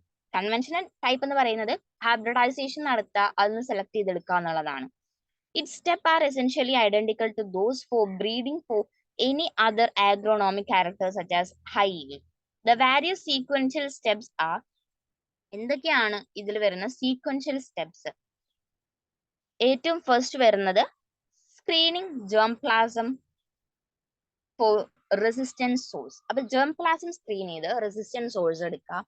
Hybridisation of selected parents, selected പാരന്റ്സിന് ഹൈബ്രിഡൈസേഷൻ നടത്തുക, അതിന് സെലക്ട് ചെയ്യുക, എന്നിട്ട് ഹൈബ്രിഡ്സിന് ഇവാലുവേറ്റ് ചെയ്യുക, അത് ഇപ്പൊ റിസർച്ച് ഫീൽഡിലും ഫാർമ ഫീൽഡിലൊക്കെ വെച്ച് ടെസ്റ്റ് ചെയ്യുക, അത് കഴിയുമ്പോൾ ന്യൂ വെറൈറ്റീസ് റിലീസ് ചെയ്യുക എന്നുള്ളതാണ് ഇപ്പൊ കൺവെൻഷണൽ മെത്തേഡിൽ വരുന്നത്. ഇനി ചിലതൊക്കെയും ഇപ്പം ഇതുപോലെ ഹൈബ്രിഡൈസേഷൻ നടത്തി എടുത്തിട്ടുള്ള കുറച്ച് ക്രോപ്പ് വെറൈറ്റീസ് ആണ് കൊടുത്തിട്ടുള്ളത്. അതായത് ഇപ്പൊ ക്രോപ്പ് എന്ന് പറയുന്നത് വീറ്റ്, അതിന്റെ ഒരു വെറൈറ്റി ആണ് ഹിമഗിരി. അപ്പൊ ഹിമഗിരിയില് അത് ഏത് ഡിസീസിനെതിരായിട്ടാണ് റെസിസ്റ്റൻസ് കാണിക്കുന്നത്? ലീഫ് ആൻഡ് സ്ട്രൈപ്പ് റസ്റ്റ്, അതുപോലെ ഹിൽ ബെന്റ്, അതുപോലെ ഡിസീസിനാണ് ഈ ഒരു വെറൈറ്റി റെസിസ്റ്റൻസ് കാണിക്കുന്നത്. ബ്രസീക്ക എന്ന് പറഞ്ഞിട്ടുള്ള ക്രോപ്പിന്റെ വെറൈറ്റി ആണ് പുസ സ്വർണിംഗ്. ഇനി കരൺ റായ് എന്നും പറയും. അപ്പൊ ഏത് ഡിസീസിനെതിരായിട്ടാണ് റെസിസ്റ്റൻസ് കാണിക്കുക? വൈറ്റ് റസ്റ്റിനെതിരായിട്ട്. കോളിഫ്ലവർ, പുസ ശുഭ്ര, അതുപോലെ തന്നെ പുസ സ്നോബോൾ K1, അതൊക്കെയാണ് അതിന്റെ വെറൈറ്റീസ്. ഏത് ഡിസീസിനെതിരായിട്ടാണ് റെസിസ്റ്റൻസ് കാണിക്കുന്നത്? Black road and curl blight black road, അതിനൊക്കെ എതിരായിട്ടാണ് റെസിസ്റ്റൻസ് കാണിക്കുന്നത്. കൗട്ടി, അതിന്റെ വെറൈറ്റി ആണ് പുസ കോമൽ. അപ്പൊ അത് എന്തിനൊക്കെ എതിരായിട്ടാണ് റെസിസ്റ്റൻസ് കാണിക്കുക? ബാക്ടീരിയൽ ബ്ലൈറ്റിനെതിരായിട്ടാണ് റെസിസ്റ്റൻസ് കാണിക്കുക. ചില്ലി, അത് പുസ സഡബാഹർ എന്ന് പറഞ്ഞിട്ടുള്ളതാണ് അതിന്റെ വെറൈറ്റി. ഇത് ഇതിനെതിരായിട്ടൊക്കെയാണ് റെസിസ്റ്റൻസ് കാണിക്കുന്നത്? Chilli mosaic virus, tobacco mosaic virus and leaf curl. ആ ഡിസീസിനൊക്കെ എതിരായിട്ടാണ് ഇത് റെസിസ്റ്റൻസ് കാണിക്കുന്നത്. അപ്പൊ ഇത്രയാണ് കൺവെൻഷണൽ രീതിയിൽ പ്ലാന്റ് ബ്രീഡിംഗ് ചെയ്തിട്ട് ഹൈബ്രിഡൈസേഷൻ ഒക്കെ ചെയ്തിട്ട് എടുത്തിട്ടുള്ള വെറൈറ്റീസ്. ഇത് ഇത്രയും ഡിസീസിനെതിരായിട്ടാണ് റെസിസ്റ്റൻസ് കാണിക്കുന്നത്. Conventional breeding is often constrained by the availability of limited number of disease resistance genes that are present and identified in various crop varieties or wild relatives. അപ്പൊ conventional breeding നടത്തണമെന്നുണ്ടെങ്കിൽ ഇതുപോലെ disease resistant ആയിട്ടുള്ള പ്ലാന്റ്സിന് നമുക്ക് parents ആയി കിട്ടണം. പക്ഷെ അത് അത്രയും എളുപ്പമല്ല. അതിന് limited number of disease resistant genes ആണ് ഉള്ളത്. Including mutations in plant through diverse means, and then screening the plant material for resistance sometimes lead to desirable genes being identified. Plants having these desirable characters can then be either multiplied directly or can be used in breeding. അതായത് ഇപ്പൊ mutation നടത്തിയിട്ടുണ്ടെങ്കിൽ desirable ആയിട്ടുള്ള disease resistance ആ ഒരു പ്ലാന്റിന് കൊടുക്കാൻ വേണ്ടി പറ്റും. എന്നിട്ട് ആ പ്ലാന്റ് എടുത്തിട്ട് ഇതുപോലെ കൺവെൻഷണൽ ബ്രീഡിങ് ചെയ്യിപ്പിക്കുക, അല്ലെങ്കിൽ ഡയറക്റ്റ്ലി അതിനെ മൾട്ടിപ്ലൈ ചെയ്യാന്നുണ്ടെങ്കിൽ അത് കുറച്ചും കൂടി ഇഫക്റ്റീവ് ആണെന്നാണ് പറയുന്നത്. അതായത് ഡിസൈറബിൾ ക്യാരക്ടേഴ്സ് ഉള്ള പ്ലാന്റ്സ് കിട്ടുന്നതാണ് പറയുന്നത്. Other breeding methods that are used are selection amongst soma clonal variants and genetic engineering. പിന്നെ ചെയ്യുന്നത് എന്ന് വെച്ചിട്ടുണ്ടെങ്കിൽ ജനറ്റിക് എഞ്ചിനീയറിംഗ് മെത്തേഡ്സും സോമ ക്ലോണൽ വാരിയൻസും ഒക്കെയാണ് പിന്നെ ചെയ്യുന്ന മെത്തേഡ്സ്.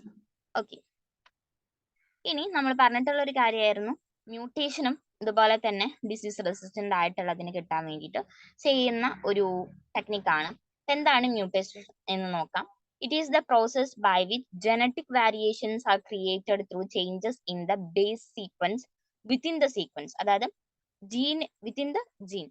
ജീനിന്റെ ഉള്ളിലുള്ള ബേസ് സീക്വൻസിലുള്ള വ്യത്യാസങ്ങൾ വരുത്തിയിട്ടാണ് ആ ഒരു പ്രോസസ്സിനെയാണ് മ്യൂട്ടേഷൻ എന്ന് പറയുന്നത്.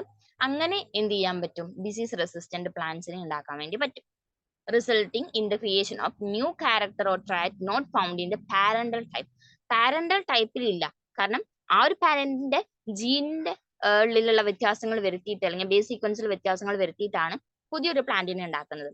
അപ്പൊ ആ പാരന്റിന് ഇല്ലാത്ത ക്വാളിറ്റിയാണ് ആ ഒരു ഓസ്പ്രിങ്ങിന് ഉണ്ടായിരിക്കുക. ഇനി അപ്പൊ ഇതാണ് മ്യൂട്ടേഷൻ എന്ന് പറയുന്നത്. It is possible to induce mutations artificially through use of chemicals or radiations. ഇപ്പം മ്യൂട്ടേഷൻ എങ്ങനെയാണ് വരുത്തുന്നത്? ഇപ്പൊ കെമിക്കൽസ്, റേഡിയേഷൻസ് ഒക്കെ യൂസ് ചെയ്തിട്ടാണ് മ്യൂട്ടേഷൻസ് വരുത്തുന്നത്. And selecting and using the plants that have the desirable character as a source in breeding. This process is called mutation breeding. Okay, അപ്പൊ അതായത് chemicals, radiation use ചെയ്ത് mutation വരുത്തും. അപ്പൊ എന്നിട്ട് ഉള്ള പ്ലാന്റ്സിന് നമ്മൾ സെലക്ട് ചെയ്യുന്നു. അപ്പൊ ആ ഒരു പ്ലാന്റ്സിന് നല്ല ക്യാരക്ടർ ആണ്, അതായത് ഡിസീസ് റെസിസ്റ്റൻസ് കിട്ടിയെന്നുണ്ടെങ്കിൽ അതിനെ ബ്രീഡ് ചെയ്യിപ്പിക്കുന്നു. അപ്പൊ ഇങ്ങനെയുള്ള ഈ ഒരു ബ്രീഡിംഗ് ടെക്നിക്കിനെയാണ് മ്യൂട്ടേഷൻ ബ്രീഡിംഗ് എന്ന് പറയുന്നത്. ഏറ്റവും ഫസ്റ്റ് മ്യൂട്ടേഷൻ നടത്തി എന്നിട്ടാണ് ബ്രീഡിംഗ് നടത്തുന്നത്. അപ്പൊ മ്യൂട്ടേഷൻ ബ്രീഡിംഗ് എന്നാണ് ആ ഒരു പ്രോസസ്സിന് പറയുന്നത്. ഇൻ മങ് ബീൻ എന്ന് പറഞ്ഞിട്ടുള്ള ആ ഒരു ഇതില് resistance to yellow mosaic virus and powdery mildew were introduced by mutation. അപ്പൊ മങ് ബീൻ എന്ന് പറഞ്ഞിട്ടുള്ള ആ ഒരു വെറൈറ്റിക്ക് യെല്ലോ മൊസായിക് വൈറസ് ഡിസീസിനെതിരായിട്ട് റെസിസ്റ്റ് ചെയ്യാൻ, അതുപോലെ പൗഡറി മിൽഡ്യൂ എന്ന് പറഞ്ഞിട്ടുള്ള ഡിസീസിനെതിരായിട്ട് റെസിസ്റ്റ് ചെയ്യാൻ പറ്റിയത് ഇങ്ങനെ മ്യൂട്ടേഷൻ വരുത്തിയിട്ടാണെന്നാണ് പറയുന്നത്. അപ്പൊ അതൊരു എക്സാമ്പിൾ, മ്യൂട്ടേഷൻ ബ്രീഡിങ്ങിന് ഒരു എക്സാമ്പിൾ ആണ് മങ് ബീൻ എന്ന് പറയുന്നത്. ഓക്കെ, മങ് ബീൻ എന്ന് പറയുന്നതാണ് എന്ത്, ഇതുപോലെ മ്യൂട്ടേഷൻ ബ്രീഡിങ്ങിന് ഒരു example. Then several wild relatives of different cultivated species of plants have been shown to have certain resistant characters but have very low yield. ചില വൈൽഡ് റിലേറ്റീവ്സ് എന്നൊക്കെ പറയുമ്പോൾ അതിന് വെരി ലോ yield ആയിരിക്കും. അപ്പൊ അതിന് എന്ത് ചെയ്യാം? ഇതുപോലെ റെസിസ്റ്റന്റ് ജീൻസ് ഇൻട്രൊഡ്യൂസ് ചെയ്യാം. ജനറ്റിക് എഞ്ചിനീയറിംഗ് ഒക്കെ യൂസ് ചെയ്യുന്നത് ജീൻസിനെ ഇൻട്രൊഡ്യൂസ് ചെയ്യാൻ വേണ്ടിയിട്ടാണ്. ഇപ്പൊ മ്യൂട്ടേഷൻ എന്ന് പറയുന്നത് ജീനിൽ ഓൾട്രേഷൻ വരുത്താണെന്നുണ്ടെങ്കിൽ ഒരു പുതിയൊരു ജീനിനെ ഇൻട്രൊഡ്യൂസ് ചെയ്യുന്ന ടെക്നിക്കാണ് ജനറ്റിക് എഞ്ചിനീയറിംഗ്. അപ്പൊ അതുവഴി എന്ത് ചെയ്യാൻ പറ്റും? ഹൈ യീൽഡിങ് കൾട്ടിവേറ്റഡ് വെറൈറ്റീസ് ഉണ്ടാക്കാനായിട്ട് പറ്റുന്നുണ്ട്. Resistance yellow mosaic virus in bhindi was transferred from wild species and resulted in a new variety of Abelmoschus esculentus called Parbani cranti. അപ്പം ഇതുപോലെ തന്നെ ബിന്ദി എന്ന് പറഞ്ഞിട്ടുള്ളതിൽ നിന്ന് ഇങ്ങനെ യെല്ലോ മൊസായിക് വൈറസ് എന്ന റെസിസ്റ്റൻസ് കൊടുക്കാൻ വേണ്ടിയിട്ട് ഇതുപോലെ ജീൻസിനെ ഇൻട്രൊഡ്യൂസ് ചെയ്തിട്ട് ഉണ്ടാക്കിയ വൈൽഡ് സ്പീഷീസിന് ജീൻസിനെ ഇൻട്രൊഡ്യൂസ് ചെയ്ത് ഉണ്ടാക്കിയ ഒരു ന്യൂ വെറൈറ്റി ആണ് എന്ത്, പാർബാനി ക്രാന്തി എന്ന് പറയുന്ന വെറൈറ്റി. ഇനി അപ്പൊ നമ്മൾ മ്യൂട്ടേഷൻ ബ്രീഡിങ്ങിനെ പറ്റി പറഞ്ഞു. അതുപോലെ അതിൽ നിന്നുണ്ടാകുന്നതാണ് മങ് ബീൻ ഒരു എക്സാമ്പിൾ എന്ന് നമ്മൾ പറഞ്ഞു. പിന്നെ അതുപോലെ തന്നെ ജീൻ ഇൻട്രൊഡ്യൂസ് ചെയ്ത് ജനറ്റിക് എഞ്ചിനീയറിംഗ് വഴി നമ്മൾ പ്രൊഡ്യൂസ് ചെയ്തെടുക്കും. അതിനും നമ്മൾ എക്സാമ്പിൾ പറഞ്ഞു, പർബാന്തി ക്രാന്തി. ഇനി അടുത്തത്, all the above examples involve source of resistance genes that are in the same crop species. ഇപ്പൊ നമുക്കറിയാവുന്നതാണ്, ഇപ്പൊ ഈ മുകളിൽ പറഞ്ഞിട്ടുള്ള എല്ലാതും റെസിസ്റ്റൻസ് ജീൻസ് ഒക്കെ സെയിം ക്രോപ്പ് സ്പീഷീസ് എന്നാണ് നമ്മൾ എടുക്കുന്നത്, which has to be bred for disease resistance or in a related wild species. Transfer of resistance gene is achieved by sexual hybridization between the target and the source plant followed by selection. അപ്പൊ ഇവിടെ നമ്മൾ നടത്തുന്നത് sexual hybridisation ആണ്. Okay, അപ്പൊ ഇത്രയും കാര്യങ്ങൾ കുറച്ച് concluding ആയിട്ട് പറഞ്ഞതാണ്. നമ്മൾ ഇതുവരെയും പറഞ്ഞെത്തിയിട്ടുള്ള കാര്യങ്ങളുടെ ഒരു കൺക്ലൂഷൻ ആണ്. ഇനി നെക്സ്റ്റ് എന്ന് പറയുന്നത്, ഇപ്പൊ നമ്മൾ പറഞ്ഞ ഡിസീസ് റെസിസ്റ്റന്റ് ആയിട്ടുള്ള പ്ലാന്റ് എങ്ങനെ ഉണ്ടാക്കും എന്നുള്ളതൊക്കെ, പ്ലാന്റ് വെറൈറ്റീസ് എങ്ങനെ ഉണ്ടാക്കും എന്നുള്ളതൊക്കെ പറഞ്ഞു കഴിഞ്ഞു. ഇനി നമുക്കറിയാവുന്ന കാര്യമാണ്, ഒരുപാട് പെസ്റ്റ്, അതായത് മെയിൻ ആയിട്ടും ഇൻസെക്ട്സ് എന്ത് ചെയ്യുന്നുണ്ട്, പ്രാണികൾ ഇതുപോലെയുള്ള പ്ലാന്റ്സിനൊക്കെയും തിന്നു പോകുന്നുണ്ട്. അപ്പൊ അവിടെയും ഒരുപാട് ലോസ് ഉണ്ടാകും. അപ്പൊ അതിനെയും ഓവർകം ചെയ്യാൻ വേണ്ടിയിട്ട് ഈ പ്ലാന്റ് ബ്രീഡിംഗ് തന്നെയാണ് യൂസ് ചെയ്യുന്നത്. Plant breeding for developing resistance to insect pest. Another major cause for large-scale destruction of crop plant and crop produce is insect and pest infestation. Pest infestation അല്ലെങ്കിൽ ഇൻസെക്റ്റിന്റെ ഒരു ആക്രമണം, അതിനെയാണ് pest infestation എന്ന് പറയുന്നത്. അപ്പൊ അതാണ് ഒരുപാട് ക്രോപ്പ് ലോസ് ഉണ്ടാവാൻ വേണ്ടിയിട്ടുള്ള വേറൊരു കാരണം. Insect resistance in host crop plants may be due to the morphological, biochemical or physiological characteristics. ഇനി ഈ ഒരു ഇൻസെക്ട് റെസിസ്റ്റൻസ് കാണിക്കുന്ന ക്രോപ്പ് പ്ലാന്റ്സ് ഉണ്ട്. കാരണം അവരുടെ മോർഫോളജിക്കൽ അല്ലെങ്കിൽ ഇപ്പൊ ഒരുപാട് തോൺസ് ഉള്ളതൊക്കെ ആവാം, ചിലത് ബയോകെമിക്കൽ, ഒരുപാട് കെമിക്കൽസ് ഈ ഇൻസെക്ട്സിനെതിരായിട്ട് പ്രൊഡ്യൂസ് ചെയ്യുന്ന പ്ലാന്റ്സ് ആവാം, ഫിസിയോളജിക്കൽ ക്യാരക്ടറിസ്റ്റിക്സ് ഒക്കെ കാണിക്കുന്ന ക്രോപ്പ് പ്ലാന്റ്സിന് ഈ ഒരു ഇൻസെക്റ്റിനെ റെസിസ്റ്റ് ചെയ്യാനുള്ള എബിലിറ്റി ഉണ്ട്. Hairy leaves in several plants are associated with resistance to insect plants. Insect plantsന്റെ റെസിസ്റ്റൻസ് കാണിച്ചുകൊണ്ടാണ് ചില പ്ലാന്റ്സ് hairy leaves കാണിക്കുന്നത്. Resistance to jacids in cotton and cereal leaf beetle in wheat, ഇതൊക്കെയും എന്താണ് ഇതിനൊരു എക്സാമ്പിൾ ആണ്. അതായത് സിറിയൽ ലീഫ് ബീറ്റിൽ അതിനെതിരായിട്ട് ആര് റെസിസ്റ്റൻസ് കാണിക്കുന്നുണ്ട്? വീറ്റ് റെസിസ്റ്റൻസ് കാണിക്കുന്നുണ്ട്. അതുപോലെ തന്നെ ജാസിഡ്സിനെതിരായിട്ട് ആര് റെസിസ്റ്റൻസ് കാണിക്കുന്നുണ്ട്? കോട്ടൺ റെസിസ്റ്റൻസ് കാണിക്കുന്നുണ്ട്. ഇതൊക്കെയും എന്താണ്? ഇൻസെക്ടിന് റെസിസ്റ്റൻസ് കാണിക്കുന്ന പ്ലാന്റ് വെറൈറ്റീസ് ആണ്. ഇനി in wheat solid stems lead to non-preference by the stem sawfly, and smooth-leaved and nectarless cotton varieties do not attract bollworms. അതായത് വീറ്റിന്റെ കേസ് എടുക്കുമ്പോൾ സോളിഡ് സ്റ്റെംസിനെ ഒരിക്കലും സ്റ്റെം സോഫ്ലൈ ഇപ്പം അതിനെ എയിം ചെയ്യില്ല. അതുപോലെ തന്നെ സ്മൂത്ത് ലീവ്ഡ് ആയിട്ടുള്ള നെക്ടർ ഇല്ലാത്ത കോട്ടൺ വെറൈറ്റീസിന് ഒരിക്കലും ബോൾ വോംസും അറ്റാക്ക് ചെയ്യില്ല. High aspartic acid, low nitrogen, sugar content in maize leads to resistance to maize stem borers. അതായത് മെയ്സില് ഒരുപാട് അസ്പാർട്ടിക് ആസിഡ് പ്രൊഡ്യൂസ് ചെയ്യുന്ന മെയ്സ് ഉണ്ട്, അതുപോലെ ലോ നൈട്രോജൻ ആയിട്ടുള്ള ഷുഗർ കണ്ടന്റ് കൂടിയതായിട്ടുള്ള അല്ലെങ്കിൽ ഷുഗർ കണ്ടന്റ് അത്രയും കുറഞ്ഞായിട്ടുള്ള മെയ്സ് ഒന്നും ഒരിക്കലും എന്ത് ചെയ്യില്ല. ഇപ്പോ ഷുഗർ കണ്ടന്റ് കുറഞ്ഞതായിട്ടുള്ള മെയ്സ് സ്റ്റെം ബോറേഴ്സിനെതിരായിട്ട് റെസിസ്റ്റൻസ് കാണിക്കുന്നുണ്ട്. അവരെ ഒരിക്കലും എന്ത് ചെയ്യില്ല, മെയ്സ് സ്റ്റെം ബോറേഴ്സ് അറ്റാക്ക് ചെയ്യില്ല. അപ്പൊ ഇങ്ങനെയുള്ള ക്രോപ്സ് ഓൾറെഡി ഉണ്ട്. Breeding methods for insect pest resistance involves the step as those for any other agronomic trait such as yield or quality and are as discussed earlier. അപ്പൊ ഇതിനു മുമ്പ് നമ്മൾ ഒരുപാട് steps പറഞ്ഞു എങ്ങനെയാണ് പ്ലാന്റ് ബ്രീഡിങ് ചെയ്യുന്നത് എന്നുള്ളത്. അപ്പൊ അത് തന്നെയാണ് ഇവിടെയും ചെയ്യുന്നത്. ആ ബ്രീഡിങ് മെത്തേഡ്സ് ഒക്കെയും തന്നെയാണ് ഇവിടെയും ചെയ്യുന്നത്. ഇപ്പൊ മ്യൂട്ടേഷൻ ബ്രീഡിങ് നമുക്ക് ഇവിടെ ചെയ്യാം, കൺവെൻഷണൽ പ്ലാന്റ് ബ്രീഡിങ് നമുക്ക് ഇവിടെ ഫോളോ ചെയ്യാം. അങ്ങനെയും എന്ത് ചെയ്യാം, ഇൻസെക്ട് പെസ്റ്റ് വെറൈറ്റീസ് അല്ലെങ്കിൽ ഇൻസെക്ട് പെസ്റ്റ് റെസിസ്റ്റന്റ് വെറൈറ്റീസ് നമുക്ക് ഇവിടെ ഫോം ചെയ്തെടുപ്പിക്കാനായിട്ട് പറ്റും. Sources of resistant genes may be cultivated varieties, germplasm collections of the crop or wild varieties. Wild varieties എന്നോ അല്ലെങ്കിൽ ജേംപ്ലാസത്തിൽ നിന്നോ അല്ലെങ്കിൽ കൾട്ടിവേറ്റഡ് ആയിട്ടുള്ള വെറൈറ്റീസ് നോക്കി നമുക്ക് എന്ത് ചെയ്യാം, ഈ ഒരു ഇപ്പോൾ ഇൻസെക്റ്റിന് അല്ലെങ്കിൽ പെസ്റ്റിന് റെസിസ്റ്റൻസ് കാണിക്കുന്ന ജീൻസ് എടുക്കാം. അതൊക്കെയും ഇതിന്റെ സോഴ്സ് ആണെന്നാണ് പറയുന്നത്.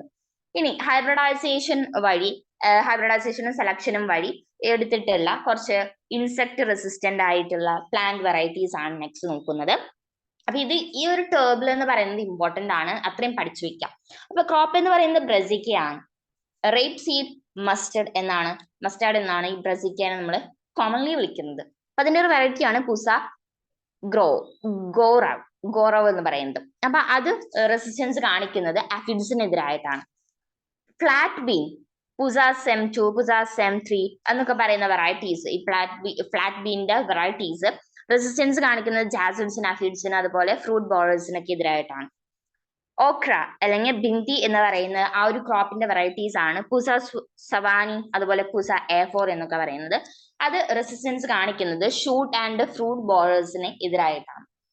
ഓക്കെ, അപ്പൊ ഈ ഒരു ടേബിൾ എന്ന് പറയുന്നത് കുറച്ച് ഇമ്പോർട്ടന്റ് ആണ്. അപ്പൊ ഇത് കൂടുതൽ ഫോക്കസ് ചെയ്യുക, കാരണം ഈ ഒരു ഭാഗത്ത് എക്സാമ്പിൾസ് കൂടുതലാണ്. അപ്പൊ എക്സാമ്പിൾസ് വേണം കുറച്ച് കൂടുതലായിട്ട് ഫോക്കസ് ചെയ്ത് പഠിക്കാൻ.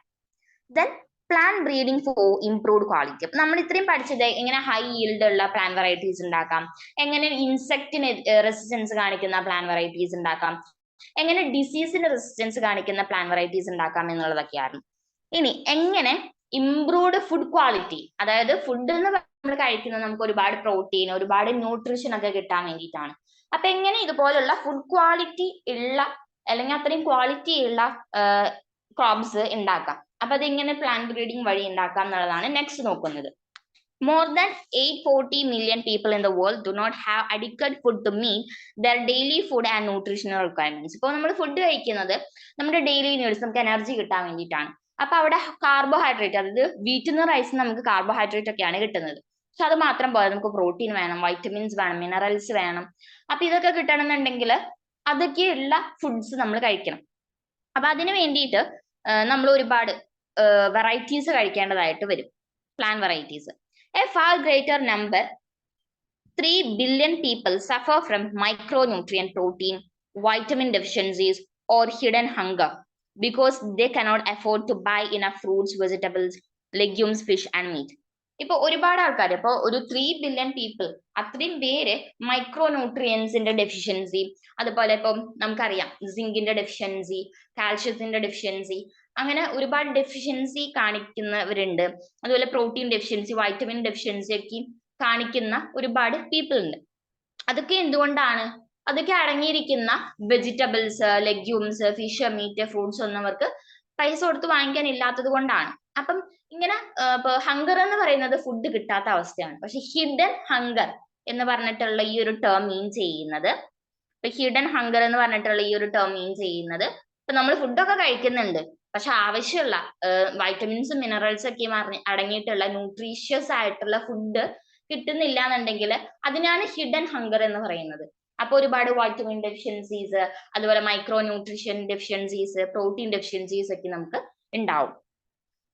ഇനി ഇപ്പം diet lacking essential micro nutrients such as iron, vitamin A, iodine, zinc increase the risk of diseases, reduce lifespan, reduce mental abilities. അതായത് ഇപ്പം എന്തൊക്കെ കാര്യങ്ങളാണ് ഈ ഒരു ഡെഫിഷ്യൻസീസ് വന്നാൽ ഉണ്ടാവുക? ഇപ്പൊ മൈക്രോ ന്യൂട്രിയൻസ് ആയിട്ടുള്ള iron, vitamin A, iodine, zinc ഇതിന്റെയൊക്കെയും കുറവ് ഉണ്ടായിട്ടുണ്ടെങ്കിൽ എന്തൊക്കെ ഉണ്ടാവും? ഒരുപാട് ഡിസീസ് നമുക്ക് വരാനുള്ള സാധ്യത കൂടുതലാണ്. അതുപോലെ നമ്മുടെ ലൈഫ് സ്പാൻ കുറയും. ഓക്കെ, അതുപോലെ തന്നെ നമ്മുടെ മെന്റൽ എബിലിറ്റീസും കുറയും ഈ മൈക്രോ ന്യൂട്രിയൻസിന്റെ ഡെഫിഷ്യൻസി കാരണം. അപ്പൊ ഈ മൈക്രോ ന്യൂട്രിയൻസ് അല്ലെങ്കിൽ ന്യൂട്രീഷൻ ക്വാളിറ്റി കൂട്ടാൻ വേണ്ടിയിട്ട് എന്തൊക്കെ ചെയ്യാം? അപ്പൊ അതിന് വേണ്ടുന്ന ഒരു ടെക്നിക്കാണ് ബയോഫോർട്ടിഫിക്കേഷൻ. ഓക്കെ, ബയോഫോർട്ടിഫിക്കേഷൻ എന്ന് വെച്ചിട്ടുണ്ടെങ്കിൽ breeding crops with higher level of vitamins and minerals or higher protein and healthier fats is the most practical means to improve public health. അതായത് നമ്മൾ പ്ലാൻ ബ്രീഡിങ് ചെയ്യിപ്പിക്കുന്നത്, ഇപ്പൊ രണ്ട് ഹൈ ഈൽഡിങ് വെറൈറ്റീസിനൊക്കെ തമ്മിൽ plan breeding ചെയ്യിപ്പിക്കാറുണ്ട്, high yield കിട്ടാൻ വേണ്ടിയിട്ട്. Disease resistant ആയിട്ടുള്ള പ്ലാന്റ്സിന് തമ്മിൽ combine ചെയ്യിപ്പിക്കാറുണ്ട്. എന്തിനു വേണ്ടിയിട്ട്? ഡിസീസ് റെസിസ്റ്റന്റ് ആയിട്ടുള്ള പ്ലാന്റ്സിന് കിട്ടാൻ വേണ്ടിയിട്ട്. അതുപോലെ തന്നെ നമ്മൾ ചെയ്തിട്ടുള്ള ഒന്നായിരുന്നു ഇൻസെക്റ്റിൻ റെസിസ്റ്റൻസ് കാണിക്കുന്ന പ്ലാന്റ്സിനെ തമ്മിൽ നമ്മൾ ബ്രീഡ് ചെയ്യിപ്പിക്കും, നല്ല റെസിസ്റ്റൻസ് ഉള്ള പ്ലാന്റിന് കിട്ടാൻ വേണ്ടിയിട്ട്. അതുപോലെ തന്നെ ന്യൂട്രീഷണൽ ക്വാളിറ്റി കൂടുതലുള്ള പ്ലാന്റ്സിനെ കിട്ടാൻ വേണ്ടിയിട്ട് ഇതുപോലെ ന്യൂട്രീഷ്യസ് ആയിട്ടുള്ള പ്ലാന്റ്സിനെ തമ്മിൽ ബ്രീഡ് ചെയ്യിപ്പിക്കുകയാണ് ചെയ്യുന്നത്. അതായത് higher level of vitamins, minerals, proteins, അതുപോലെ ഫാറ്റ് ഒക്കെയുള്ള നല്ല നല്ല പ്ലാന്റ്സിനെ സെലക്ട് ചെയ്തിട്ട് അവരെ തമ്മിൽ ബ്രീഡ് ചെയ്യിപ്പിക്കുന്ന ടെക്നിക്കിനെ പറയുന്ന പേരാണ് ബയോഫോർട്ടിഫിക്കേഷൻ. അതായത് ന്യൂട്രീഷണൽ ക്വാളിറ്റി കൂട്ടാൻ വേണ്ടിയിട്ട് നല്ല വൈറ്റമിൻ റിച്ച്, പ്രോട്ടീൻ റിച്ച് ഒക്കെ ആയിട്ടുള്ള പ്ലാന്റ്സിനെ തമ്മിൽ കമ്പൈൻ ചെയ്യിപ്പിക്കുന്ന അല്ലെങ്കിൽ ഹൈബ്രിഡൈസ് ചെയ്യിപ്പിക്കുന്ന അല്ലെങ്കിൽ ബ്രീഡ് ചെയ്യിപ്പിക്കുന്നതിനെ പറയുന്ന പേരാണ് ബയോഫോർട്ടിഫിക്കേഷൻ. ആ പ്രോസസ്സിനെ ബയോഫോർട്ടിഫിക്കേഷൻ എന്നാണ് പറയുന്നത്. ഇനി എന്തിനാണ് ഇത് ചെയ്യുന്നത്? നല്ല ന്യൂട്രീഷണൽ ക്വാളിറ്റി ഒക്കെ എന്തിനാണ് കിട്ടുന്നത്? പ്രോട്ടീൻ കണ്ടന്റ് ആൻഡ് ക്വാളിറ്റി കൂട്ടാൻ, ഓയിൽ കണ്ടന്റ് ആൻഡ് ക്വാളിറ്റി കൂട്ടാൻ, വൈറ്റമിൻ കണ്ടന്റ് കൂട്ടാൻ, മൈക്രോ ന്യൂട്രിയൻസിന്റെയും മിനറൽസിന്റെയും കണ്ടന്റ് കൂട്ടാൻ വേണ്ടിയിട്ടാണ് ഇതുപോലെ ബയോ ഫോർട്ടിഫിക്കേഷൻ ചെയ്യുന്നത്. ഇനി in 2000 maize hybrids that had twice the amount of amino acid. ഇപ്പൊ 2000 എന്ന് പറഞ്ഞിട്ടുള്ള ആ ഒരു ഇയറിൽ മെയ്സ് ഹൈബ്രിഡ്സ് എത്ര ഉണ്ടായിരുന്നു? അല്ലെങ്കിൽ മെയ്സ് ഹൈബ്രിഡ്സിന് അമിനോ ആസിഡിന്റെ ആ ഒരു ലെവല് ട്വൈസ് ആയി. ഓക്കെ, അതായത് ഈ ബയോഫോർട്ടിഫിക്കേഷൻ വഴി ട്വൈസ് ആയി. മെയ്സ് ഹൈബ്രിഡ്സിൽ അമിനോ ആസിഡ് ഓൾറെഡി ഉണ്ടായിരുന്നു, പക്ഷെ അതിന്റെ കണ്ടന്റ് ട്വൈസ് ആയെന്നാണ് പറയുന്നത്. ഇപ്പം ലൈസിൻ, ട്രിപ്റ്റോഫാൻ ഇതൊക്കെയായിരുന്നു ഓൾറെഡി മെയ്സിൽ ഉണ്ടായിരുന്ന അമിനോ ആസിഡ്. അതിന്റെ ഒരു എമൗണ്ട് ട്വൈസ് ആയി compared to existing maize hybrids were developed. അപ്പൊ ഓൾറെഡി മെയ്സ് ഡെവലപ്പ് ചെയ്തിട്ടുണ്ടായിരുന്നു, പക്ഷെ അന്ന് ഹൈ ഈൽഡ് നോക്കിയിട്ടുണ്ടായിരുന്നത്. പിന്നീട് 2000 മെയ്സ് ഹൈബ്രിഡ്സ് ഉണ്ടാക്കി. എന്തൊക്കെ കൂടുതലുള്ളത്? അമിനോ ആസിഡ് 2 ഇരട്ടി ഉള്ളത്. ഏതൊക്കെ അമിനോ ആസിഡ്? ലൈസിനും ട്രിപ്റ്റോഫാനും. ഇനി compared to existing maize hybrids wheat variety Atlas 66 എന്ന് പറഞ്ഞിട്ടുള്ള വീറ്റ് വെറൈറ്റി എന്ന് പറയുന്നതിന് ഹൈ പ്രോട്ടീൻ കണ്ടന്റ് ആണ്. ഇപ്പം വീറ്റ് വെറൈറ്റി ആയിട്ടുള്ള അറ്റ്ലസ് 66 ഹൈ പ്രോട്ടീൻ കണ്ടന്റ് ആണ്. Has been used as A donor four improving cultivated wheat. It has been possible to develop an iron fortified rice variety containing over 5 times as much iron as in commonly consumed varieties. അപ്പൊ ഇതിന് എന്തുണ്ട്, ഇതുപോലെ തന്നെ ഇപ്പൊ iron fortified rice ഉണ്ടാക്കാൻ വേണ്ടി പറ്റിയിട്ടുണ്ട്. അതായത് അയൺ എന്ന് പറഞ്ഞിട്ടുള്ള മൈക്രോ ന്യൂട്രിയന്റ് കൂടുതൽ റിച്ച് ആയിട്ടുള്ള റൈസ് വെറൈറ്റി ഉണ്ടാക്കാൻ വേണ്ടി പറ്റിയിട്ടുണ്ട്. അതിനെയാണ് അയൺ ഫോർട്ടിഫൈഡ് റൈസ് വെറൈറ്റി എന്ന് പറയുന്നത്. അപ്പം അങ്ങനെ അത് കൺസ്യൂം ചെയ്യുന്നത് വഴി എന്ത് കിട്ടും, അയൺ ഡെഫിഷ്യൻസിയൊക്കെ മാറി കിട്ടും. അപ്പൊ അയൺ നമുക്ക് കിട്ടും.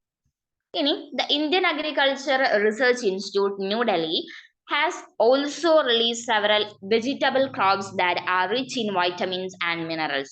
അപ്പൊ അതിൽ വരുന്ന എക്സാമ്പിൾസ് ആണ് വൈറ്റമിൻ എ എൻറിച്ച്ഡ് ആയിട്ടുള്ള carrots, spinach, pumpkins, vitamin C enriched ആയിട്ടുള്ള ബിറ്റർ ഗോഡ്, ബാത്വ, അതുപോലെ mustard, tomato, iron and calcium enriched ആയിട്ടുള്ള സ്പിനാച്ച്, ബാത്വ, അതുപോലെ പ്രോട്ടീൻ എൻറിച്ച്ഡ് ആയിട്ടുള്ള beans, broad, lab, French and garden peas. ഇതൊക്കെ എന്താണ്, പ്രോട്ടീൻ എൻറിച്ച്ഡ് ആയിട്ടുള്ള ബീൻസ് ആണ്. ഇത്രയും സംഭവങ്ങൾ അല്ലെങ്കിൽ ഇത്രയും varieties Indian agriculture research institute New Delhi ആണ് ഡെവലപ്പ് ചെയ്തെടുത്തത്. അപ്പം എവിടെയാണ് ഇന്ത്യൻ അഗ്രികൾച്ചർ റിസർച്ച് ഇൻസ്റ്റിറ്റ്യൂട്ട് ഉള്ളത്? ന്യൂഡൽഹിയിലാണ്. അവര് ബയോഫോർട്ടിഫിക്കേഷൻ വഴി ഉണ്ടാക്കിയിട്ടുള്ള വെറൈറ്റീസ് ആണ് ഒന്ന് വൈറ്റമിൻ എ എൻറിച്ച്ഡ് ആയിട്ടുള്ള carrot, spinach, pumpkin, vitamin C enriched ആയിട്ടുള്ള bitter gourd, bathua, mustard, tomato, iron enriched അല്ലെങ്കിൽ കാൽഷ്യം എൻറിച്ച്ഡ് ആയിട്ടുള്ള സ്പിനാച്ച്, ബാറ്റ്വ, പ്രോട്ടീൻ എൻറിച്ച്ഡ് ആയിട്ടുള്ള beans like broad, lab, French and garden peas. Okay, ഇനി നെക്സ്റ്റ് നമ്മൾ പറയുന്നത് വേറൊരു ടേം ആണ്, അതായത് സിംഗിൾ സെൽ പ്രോട്ടീൻ. എന്താണ് ഈ സിംഗിൾ സെൽ പ്രോട്ടീൻ? ഇത്രയും നേരം നമ്മൾ പറഞ്ഞു ഹൈ ഈൽഡ് കിട്ടണം, ഡിസീസ് റെസിസ്റ്റന്റ് ആകണം, പിന്നെ അതുപോലെ തന്നെ ഇൻസെക്റ്റിന് റെസിസ്റ്റന്റ് ആകണം, ന്യൂട്രീഷണൽ ക്വാളിറ്റി ഉണ്ടാവണം. അതിനനുസരിച്ചിട്ടുള്ള പ്ലാന്റ്സ് എങ്ങനെ ഉണ്ടാക്കാം നമ്മൾ പറഞ്ഞു കഴിഞ്ഞു. ഇനി ഇപ്പൊ പ്ലാന്റ്സിൽ നിന്ന് മാത്രമാണ് നമുക്ക് പ്രോട്ടീൻ ഒക്കെ കിട്ടുന്നത്, അല്ലെങ്കിൽ പ്രോട്ടീൻ കിട്ടാൻ വേറെ എന്തെങ്കിലും വഴികളുണ്ടോ? അതാണ് നെക്സ്റ്റ് നോക്കുന്നത്, സിംഗിൾ സെൽ പ്രോട്ടീൻ. അതായത് ഇപ്പം യൂണിസെല്ലുലാർ ആയിട്ടുള്ള മൈക്രോബ്സിനെ നമുക്ക് അറിയാവുന്നതാണ്. അപ്പൊ ഈ ചില യൂണിസെല്ലുലാർ മൈക്രോബ്സ് ഒക്കെ എന്ത് ചെയ്യുന്നുണ്ട്, എഡിബിൾ ആണ്, നമുക്ക് കഴിക്കാൻ വേണ്ടി പറ്റും. അതുപോലെ തന്നെ അവര് ഹൈ പ്രോട്ടീൻ കണ്ടന്റ് ഉള്ളവരാണ്. അല്ലെങ്കിൽ ഈ സിംഗിൾ സെൽ പ്രോട്ടീൻ നമ്മൾ വിളിക്കുന്ന വേറൊരു പേരാണ് മൈക്രോബിയൽ പ്രോട്ടീൻസ് എന്ന് പറയുന്നത്. അപ്പൊ ഇവരെ കഴിച്ചിട്ടുണ്ടെങ്കിൽ നമുക്ക് എന്ത് കിട്ടും, പ്രോട്ടീൻ കിട്ടും. അപ്പൊ അതാണ് പറയുന്നത്, conventional agriculture production of serials, pulse, vegetables, fruits etc. may not be able to meet the demand of food at the rate at which human and animal population is increasing. Human animal population increase ചെയ്യുന്നതനുസരിച്ച് ഒരിക്കലും നമുക്ക് ഇപ്പൊ pulses, serials, vegetables, fruits ഒക്കെ എന്ത് ചെയ്യാൻ പറ്റുന്നില്ല, അതിന്റെയും ഇപ്പം production കൂട്ടാൻ വേണ്ടി പറ്റുന്നില്ല എന്നുണ്ടെങ്കിലും the shift from grain to meat diets also creates more demand for cereals, as it takes 3 to 10 kg of grain to produce 1 kg of meat by animal farming. അപ്പം അവിടെ എന്ത് ചെയ്യുന്നുണ്ട്, ആനിമൽ ഫാമിംഗ് നടത്തുന്നുണ്ട്, അതുപോലെ തന്നെ പ്ലാന്റ് ബ്രീഡിങ്ങും നടത്തുന്നുണ്ട്. Okay, more than 25% of human population is suffering from hunger and malnutrition. ഇപ്പോഴും ഇപ്പൊ ആനിമൽ ഹസ്ബൻഡറിയും പ്ലാന്റ് ബ്രീഡിംഗ് ഒക്കെ ഉണ്ടെങ്കിലും 25% ഹ്യൂമൻ പോപ്പുലേഷൻ ഇപ്പോഴും മാൽന്യൂട്രീഷൻ അതുപോലെ ഹങ്കർ ഒക്കെയും അനുഭവിക്കുന്നവരാണ്. One of the alternate source of protein for animal and human nutrition is single cell protein. അപ്പം ഈ ആനിമൽ ഹസ്ബൻഡറിയും പ്ലാന്റ് ബ്രീഡിംഗ് ഒന്നും ഇല്ലാതെ തന്നെ ഇപ്പൊ പ്രോട്ടീൻ ഒക്കെയും കൊടുക്കാൻ പറ്റുന്ന, അല്ലെങ്കിൽ ഇപ്പൊ ഹ്യൂമൻ ന്യൂട്രീഷൻ, ഇപ്പൊ ഹ്യൂമൻസിനായാലും ആനിമൽസിനായാലും ന്യൂട്രീഷൻ കൊടുക്കാൻ പറ്റുന്ന ഒരു ഇതാണ് എന്ത്, സിംഗിൾ സെൽ പ്രോട്ടീൻ. അതായത് മൈക്രോബ്സിനെ കൺസ്യൂം ചെയ്യാൻ കൊടുക്കാന്നുള്ളത്. അപ്പൊ ഈ സിംഗിൾ സെൽ പ്രോട്ടീൻ SCP എന്നും പറയും. Then microbes are being grown on an industrial scale as source of good protein. അപ്പം ഈ സിംഗിൾ സെൽ പ്രോട്ടീൻ എന്താണ്, മൈക്രോബ്സ് ആണ്. അപ്പൊ ഈ മൈക്രോബ്സിനെ ഇൻഡസ്ട്രിയൽ സ്കെയിലിൽ എന്ത് ചെയ്യും, ഇതിനെ പ്രൊഡ്യൂസ് ചെയ്യും. അവർ ഗുഡ് പ്രോട്ടീൻ ആണ്, പ്രോട്ടീൻ റിച്ച് ആണ്. Microbes like spirulina can be grown easily on materials like wastewater from potato processing plants, straw, molasses, animal manure, and even sewage to produce larger quantity. and can serve as food rich in protein, minerals, fat, carbohydrate and vitamins. അപ്പം ഈ spirulina എന്ന് പറഞ്ഞിട്ടുള്ള മൈക്രോബിനെ നമുക്ക് ഒരുപാട് സ്ഥലത്ത് വളർത്താം. അത് waste വാട്ടറിൽ വളർത്താം, സ്ട്രോയില്, മൊളാസസില്, ആനിമൽ മാനറില്, സീവേജില്, അതുപോലെ തന്നെ എല്ലാ സ്ഥലത്തും നമുക്ക് എന്ത് ചെയ്യാൻ പറ്റും, ഈ ഒരു സ്പൈറുലിന എന്ന് പറഞ്ഞിട്ടുള്ള മൈക്രോബിനെ വളർത്താം. ഈ സ്പൈറുലിനയിൽ ഒരുപാട് പ്രോട്ടീൻ ഉണ്ട്, മിനറൽസ് ഉണ്ട്, ഫാറ്റ് ഉണ്ട്, കാർബോഹൈഡ്രേറ്റ് ഉണ്ട്, വൈറ്റമിൻസ് ഉണ്ട്. അപ്പൊ എല്ലാതും ഉള്ളതാണ് ഈ ഒരു സ്പൈറുലിന എന്ന് പറയുന്നത്. അപ്പൊ ഇതിനെ നമുക്ക് ഫുഡായിട്ട് കൺസ്യൂം ചെയ്യാനും പറ്റും. ഇതിനെ വളർത്താനും ഈസിയാണ്, ഫുഡ് എന്നുള്ള രീതിയിൽ ഒരുപാട് ന്യൂട്രീഷൻസ് ഇതിൻ്റെ ഉള്ളിലുണ്ട്. Incidentally such utilization also reduces എൻവയോൺമെന്റൽ പൊല്യൂഷൻ. അപ്പൊ ഇങ്ങനെയുള്ള മൈക്രോബ്സിനെ യൂസ് ചെയ്യുന്നത് എൻവയോൺമെന്റ് പൊല്യൂഷൻ കുറയ്ക്കുന്നതാണ്. It has been calculated that a 250 kg cow produces 200 gram of protein per day. അതായത് ഒരു 250 kg ഉള്ള ഒരു കൗ പ്രൊഡ്യൂസ് ചെയ്യുന്നത് ഒരു 200 gram of പ്രോട്ടീൻ ആണ് ഒരു ദിവസം. In the same period 250 gram of microorganisms like Methylophilus, methylotrophus എന്ന് പറഞ്ഞിട്ടുള്ള മൈക്രോ ഓർഗാനിസംസ് ഒരു 250 gram ആണ് ഉള്ളത് എന്നുണ്ടെങ്കിൽ, because of its high rate of biomass production and growth, can be expected to produce 25 ton of protein. ഒരു 250 kg ഉള്ള കൗവ് 200 gram ആയിട്ടുള്ള protein ആണ് ഉണ്ടാക്കുന്നത് എന്നുണ്ടെങ്കിൽ, ഒരു 250 gram മൈക്രോ ഓർഗാനിസം ആയിട്ടുള്ള മിഥൈലോഫില്ലസ്, മിഥൈലോട്രോഫസ് അതിനെ ഗ്രോ ചെയ്യിപ്പിച്ചിട്ടുണ്ടെങ്കിൽ ഒരു 25 ton ഓഫ് പ്രോട്ടീൻ ഉണ്ടാക്കാം എന്നാണ് പറയുന്നത്. കാരണം അവരുടെ ബയോമാസ് പ്രൊഡക്ഷൻ എന്ന് പറയുന്നത് ഹൈ റേറ്റിൽ നടക്കുന്നതാണ്. Then the fact that mushrooms are eaten by many people and large-scale mushroom culture is a growing industry make it believable that microbes too would become acceptable as food.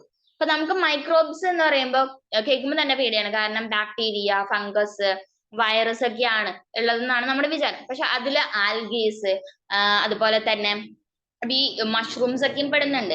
അപ്പൊ ഈ mushroom ഒക്കെയും അത്രയും vitamin rich ആയിട്ടുള്ള ഒന്നാണ്. അതുപോലെ തന്നെ സെല്ലേനിയം എന്ന് പറഞ്ഞിട്ടുള്ള ഒന്ന് ഈ ഒരു മഷ്റൂമിൽ കാണുന്നതാണ്. അപ്പൊ ഇതുപോലുള്ളത് കിട്ടണമെങ്കിൽ മഷ്റൂം തന്നെ കഴിക്കണം.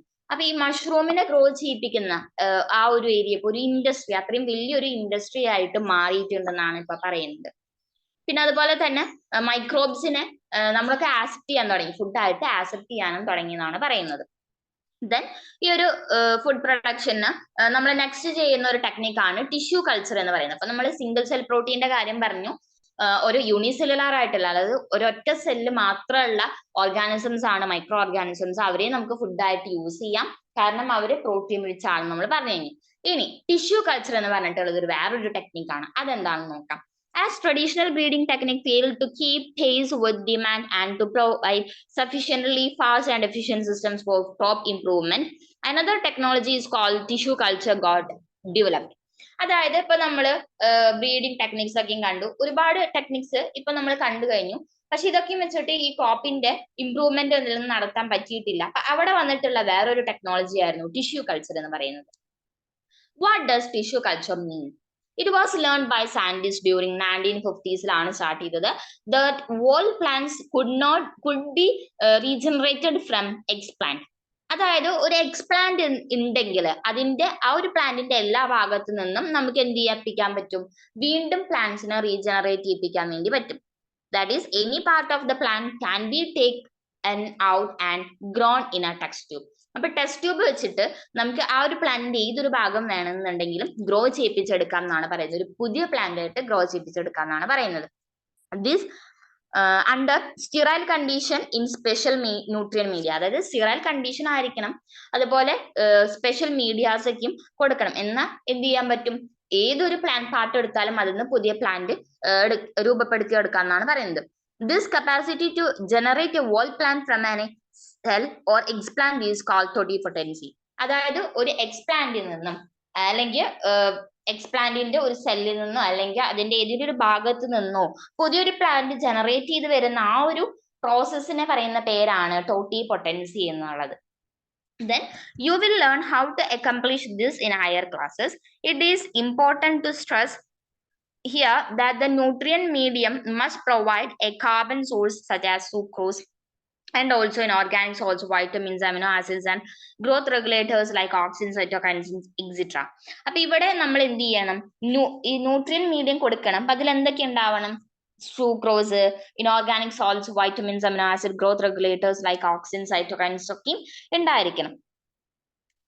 ഇനി by the application of this method, it is possible to achieve propagation of a large number of plants in very short duration. This method of producing thousands of plants through tissue culture is called micropropagation.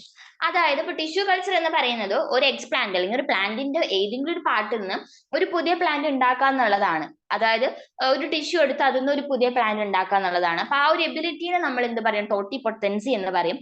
ഈ ഒരു ടെക്നിക്കിന് മൊത്തത്തിൽ tissue culture എന്നാണ് പറയുന്നത്.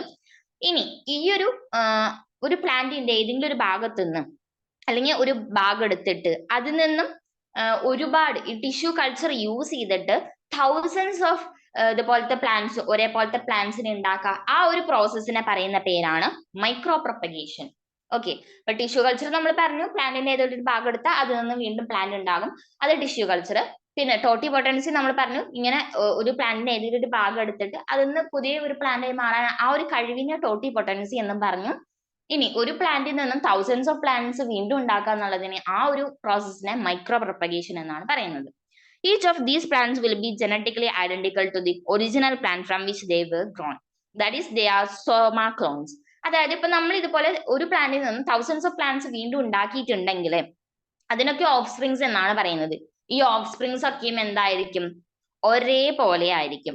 അപ്പൊ അതിന് identical ആയിരിക്കും. അപ്പൊ അതിനെ പറയുന്ന പേരാണ്, ജനറ്റിക്കലി ഐഡന്റിക്കൽ ആയിരിക്കും, ഫിനോട്ടിപ്പിക്കലി ജീനോട്ടിപ്പിക്കലി ഒക്കെയും ഐഡന്റിക്കൽ ആയിരിക്കും. അപ്പൊ അതിനെ നമ്മൾ പറയുന്നതാണ് സോമാ ക്ലോൺസ് എന്ന്. ഇപ്പൊ ഈ ഒരു ടേം നമ്മൾ ഇതിനു മുമ്പ് പറഞ്ഞിട്ടുണ്ടായിരുന്നു. സോമാ ക്ലോൺസ് എന്ന് വെച്ചിട്ടുണ്ടെങ്കിൽ മൈക്രോ പ്രൊപ്പഗേഷൻ വഴി അല്ലെങ്കിൽ ടിഷ്യൂ കൾച്ചർ വഴി ഉണ്ടാക്കുന്ന തൗസൻഡ്സ് ഓഫ് പ്ലാന്റ്സിന്, ഒരു പ്ലാന്റിൽ നിന്ന് ഉണ്ടാക്കുന്ന തൗസൻഡ്സ് ഓഫ് പ്ലാന്റ്സിന് ഒരേപോലത്തെ ക്യാരക്ടേഴ്സ് ഉണ്ടാവും. അതാണ് സോമാ clones. Many important food plants like tomato, banana, apple, etc. have been produced on commercial scale using this method. അപ്പൊ ഈ ടൊമാറ്റോ, ബനാന, ആപ്പിളിന്റെയും ഒരുപാട് ഫുഡ് പ്ലാന്റ്സ് ഇതുപോലെ ഉണ്ടാക്കിയിട്ടുണ്ട്. അത് കൊമേഴ്ഷ്യൽ സെയിലിന് വേണ്ടിയിട്ടാണ്. അപ്പൊ അത് ഈ ഒരു മെത്തേഡ് യൂസ് ചെയ്തിട്ടാണ് പ്രൊഡ്യൂസ് ചെയ്തെടുത്തിട്ടുള്ളത്. Try to visit a tissue culture laboratory. ഇനി നെക്സ്റ്റ് എന്ന് പറയുന്നത്, another important application of this method is the recovery of healthy plants from diseased plants. അതായത് ഇപ്പം നമുക്കറിയാം, ഹെൽത്തി ആയിട്ടുള്ള ഒരു പ്ലാന്റിനെ ആണ് നമ്മൾ ഇതുപോലെ ടിഷ്യൂ കൾച്ചർ ചെയ്തെടുക്കുന്നത് എന്നുണ്ടെങ്കിൽ അത് കുറച്ചും കൂടി അഡ്വാൻറ്റേജസ് ആണ്. Although the plant is infected with a virus, the meristem is free of virus. ഇനി ഒരു പ്ലാന്റ് ഇപ്പൊ ഒരു വൈറസിന് ഇൻഫെക്ട് ചെയ്തിട്ടുണ്ടെങ്കിൽ ആ പ്ലാന്റിന്റെ മെരിസ്റ്റത്തിന് ഒരിക്കലും ഈ വൈറസിന് ഇൻഫെക്ട് ചെയ്യാൻ പറ്റില്ല, അത് ഫ്രീ ഓഫ് വൈറസ് ആയിരിക്കും. Hence one can remove the meristem and grow it in vitro to obtain virus free plants. അപ്പൊ ഈ മെരിസ്റ്റം എടുത്തിട്ടുണ്ട്, അത് ടിഷ്യൂ കൾച്ചർ ചെയ്തിട്ടുണ്ടെങ്കിൽ നമുക്ക് എന്ത് കിട്ടും? വൈറസ് ഫ്രീ പ്ലാന്റ്സിനെ ഉണ്ടാക്കാൻ വേണ്ടി പറ്റും. Scientists have succeeded in culturing meristems of bananas, sugarcane, potato. അപ്പൊ ബനാനയുടെയും ഷുഗർകെയിന്റെയും പൊട്ടാറ്റോയുടെയും ഇതുപോലെയുള്ള ഇപ്പം മെരിസ്റ്റംസ് എടുത്തിട്ട് അവരെന്ത് ചെയ്തിട്ടുണ്ട്? ഇതുപോലെയുള്ള പ്ലാന്റ്സ് വീണ്ടും ഉണ്ടാക്കിയിട്ടുണ്ടെന്നാണ് പറയുന്നത്, സോമാ ക്ലോൺസിനെ. ഇനി scientists have even isolated single cells from plants and after digesting their cell walls have been able to isolate naked protoplasm surrounded by the plasma membrane. അതായത് ഇപ്പൊ സയന്റിസ്റ്റ് ഈ സിംഗിൾ സെൽസിനെ എന്ത് ചെയ്തിട്ടുണ്ട്? ഈ പ്ലാന്റ്സിൽ നിന്നും എടുത്തിട്ട് അവരേനെ ഇതുപോലെ തന്നെ എന്ത് ചെയ്യുന്നുണ്ട്? ഡെവലപ്പ് ചെയ്തെടുത്തിട്ടുണ്ട്. Isolated protoplast from 2 different varieties of plants. ഇപ്പം 2 different വെറൈറ്റി ആയിട്ടുള്ള പ്ലാന്റ്സിൽ നിന്ന് പ്രോട്ടോപ്ലാസ്റ്റ് എടുത്തിട്ട്, അതായത് ഡിസൈറബിൾ ക്യാരക്ടേഴ്സ് ഉള്ള പ്ലാന്റിൽ നിന്ന് പ്രോട്ടോപ്ലാസ്റ്റ് എടുത്തിട്ട് can be fused to get hybrid protoplast. അതിനെ തമ്മിൽ ഹൈബ്രിഡൈസേഷൻ നടത്തി ഹൈബ്രിഡ് പ്രോട്ടോപ്ലാസ്റ്റ് ഉണ്ടാക്കിയിട്ടുണ്ട്, which can be further grown to form a new plant. അപ്പൊ അത് എന്ത് ചെയ്യുന്നുണ്ട്? ഒരു പുതിയൊരു പ്ലാന്റ് ആയിട്ട് മാറുന്നുണ്ട്. These hybrids are called somatic hybrids. അപ്പൊ ഈ ഒരു ഹൈബ്രിഡ്സിനെ സൊമാറ്റിക് ഹൈബ്രിഡ്സ് എന്നാണ് പറയുന്നത്. അതായത് 2 പ്ലാന്റ്സ്, അതായത് ഡിസൈബർ ക്യാരക്ടേഴ്സ് ഉള്ള 2 പ്ലാന്റ്സിന്റെ പ്രോട്ടോപ്ലാസ്റ്റ് എടുത്തിട്ട് അതിനെ ഹൈബ്രിഡൈസ് ചെയ്യിപ്പിച്ചിട്ട് പുതിയ അതായിട്ടുള്ള ഓഫ് സ്പ്രിങ്സിനെ ഉണ്ടാക്കുന്ന ആ ഒരു ഇതിനാണ് സൊമാറ്റിക് ഹൈബ്രിഡൈസേഷൻ എന്ന് പറയുന്നത്. Imagine a situation when a protoplast of tomato is fused with that of potato and then they are grown to form a new hybrid plant combining tomato and potato characteristics. ഇപ്പൊ tomato നിന്ന് ഒരു protoplast എടുത്തു, potato നിന്നും protoplast എടുത്തു, അതിനെ തമ്മിൽ combine ചെയ്യിപ്പിക്കുമ്പോൾ രണ്ടിന്റെയും characters ഉള്ള ഹൈബ്രിഡ് ആണ് ഫോം ചെയ്യുക. Well this has been achieved resulting in formation of tomato. അപ്പൊ ഇങ്ങനെ ഹൈബ്രിഡൈസേഷൻ നടത്തിയിട്ടുണ്ടെങ്കിൽ കിട്ടുന്നതാണ് എന്ത്? ടൊമാറ്റോ. അതായത് ടൊമാറ്റോ നിന്ന് പ്രോട്ടോപ്ലാസ്റ്റ് എടുത്തു, പൊട്ടാറ്റോ നിന്നും പ്രോട്ടോപ്ലാസ്റ്റ് എടുത്തു, അങ്ങനെ കിട്ടുന്ന ഹൈബ്രിഡിന്റെ പേരാണ് എന്ത്? ടൊമാറ്റോ എന്ന് പറയുന്നത്. Unfortunately, this plant did not have all the desired combinations of characteristics for its commercial utilization.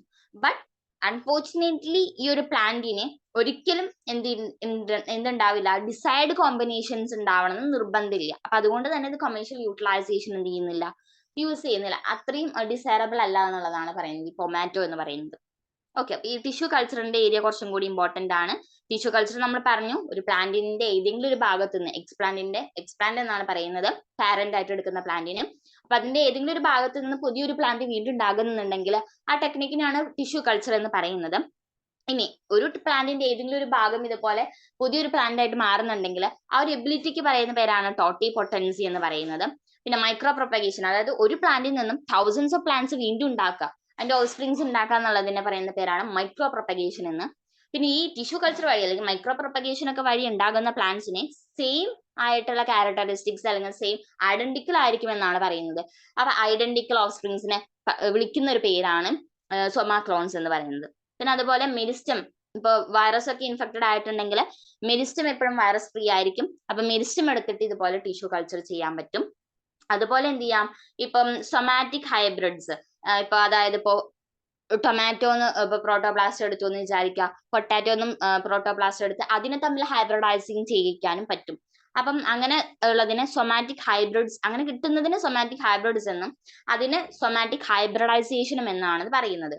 അപ്പൊ അങ്ങനെ ഉണ്ടാകുന്ന ഒന്നാണ് എന്ത്? ടൊമാറ്റോ എന്ന് പറയുന്നത്. പക്ഷെ അത് കൊമേഴ്ഷ്യലിൽ ഇപ്പൊ യൂസ് ചെയ്യുന്നില്ല എന്നാണ് പറയുന്നത്. ഇനി ഇത്രയും നമ്മൾ പറഞ്ഞതിന്റെ സമ്മറി ഒന്ന് നോക്കി നോക്കാം. ആനിമൽ ഹസ്ബൻഡറി, ഇപ്പൊ പാർട്ട് 1 ഇട്ടിട്ടുണ്ടായിരുന്നതായിരുന്നു ആനിമൽ ഹസ്ബൻഡറി. ആനിമൽ ഹസ്ബൻഡറി കൊണ്ട് ഉദ്ദേശിക്കുന്നത് ഇപ്പൊ നമുക്ക് ആവശ്യമായിട്ടുള്ള ഫിഷ്, അതുപോലെ തന്നെ ആനിമൽസ്, അതുപോലെ ഹണി, പിന്നെ അതുപോലെ തന്നെ പോൾസ്, അതായത് ഇപ്പൊ നമ്മുടെ ചിക്കൻസ്, ടക്കീസ്, അതുപോലെയുള്ള കാട, അങ്ങനെയുള്ള ബേർഡ്സ്, അവരെയൊക്കെയും റയർ ചെയ്യിപ്പിക്കുക, അവരെ ബ്രീഡ് ചെയ്യിപ്പിക്കുക, അവരെ കെയർ ചെയ്യുക, അവർക്ക് ഫുഡ് കൊടുക്കുക, വാട്ടർ കൊടുക്കുക, ഒരു ഷെൽട്ടറിൽ അവരെ ഇങ്ങനെ ഫാം ചെയ്യുക എന്നുള്ളതിന് പറയുന്ന പേരാണ് animal husbandry. It is the practice of taking care, breeding domestic animals by applying scientific principles. The ever-increasing demand of food from animals and animal products, both in terms of quality and quantity, has been met by good animal husbandry practices. These practices include management of the farm and farm animals, animal breeding. In view of high nutritive value of honey and its medicinal importance, there has been a remarkable growth in the practice of beekeeping or apiculture. Fishery is another flourishing industry, meeting the ever-increasing demand for fish products and other aquatic foods. അതായത് animal husbandry ചെയ്യുന്നത് നമുക്ക് scientific principles use ചെയ്തിട്ട് ഇപ്പം domestic ആനിമൽസിനെ breed ചെയ്യിപ്പിക്കുക, care ചെയ്യിക്കുക എന്നുള്ളതാണ് ഈ animal ഹസ്ബൻഡറിയിൽ main ആയിട്ട് വരുന്നത്. ആനിമൽസിന് കിട്ടുക, അതുപോലെ ആനിമൽ പ്രോഡക്ട്സ് ഫുഡായിട്ട് യൂസ് ചെയ്യാൻ പറ്റുന്നതിന് പ്രൊഡ്യൂസ് ചെയ്യിപ്പിക്കുക എന്നുള്ളതാണ് ഈ ഒരു ആനിമൽ ഹസ്ബൻഡറിയിൽ ചെയ്യുന്നത്. അവിടെ ഫാമിനെയും ഫാം ആനിമൽസിനെ നന്നായിട്ട് മാനേജ് ചെയ്യണം. അതുപോലെ തന്നെ ആനിമൽ ബ്രീഡിംഗ് നടത്തിയാലാണ് ഇത് ആനിമൽ ഹസ്ബൻഡറി എന്ന് പറഞ്ഞിട്ടുള്ള ആ ഒരു പ്രാക്ടീസ് കുറച്ചും കൂടി നന്നായിട്ട് കൊണ്ടുവരാൻ പറ്റുക.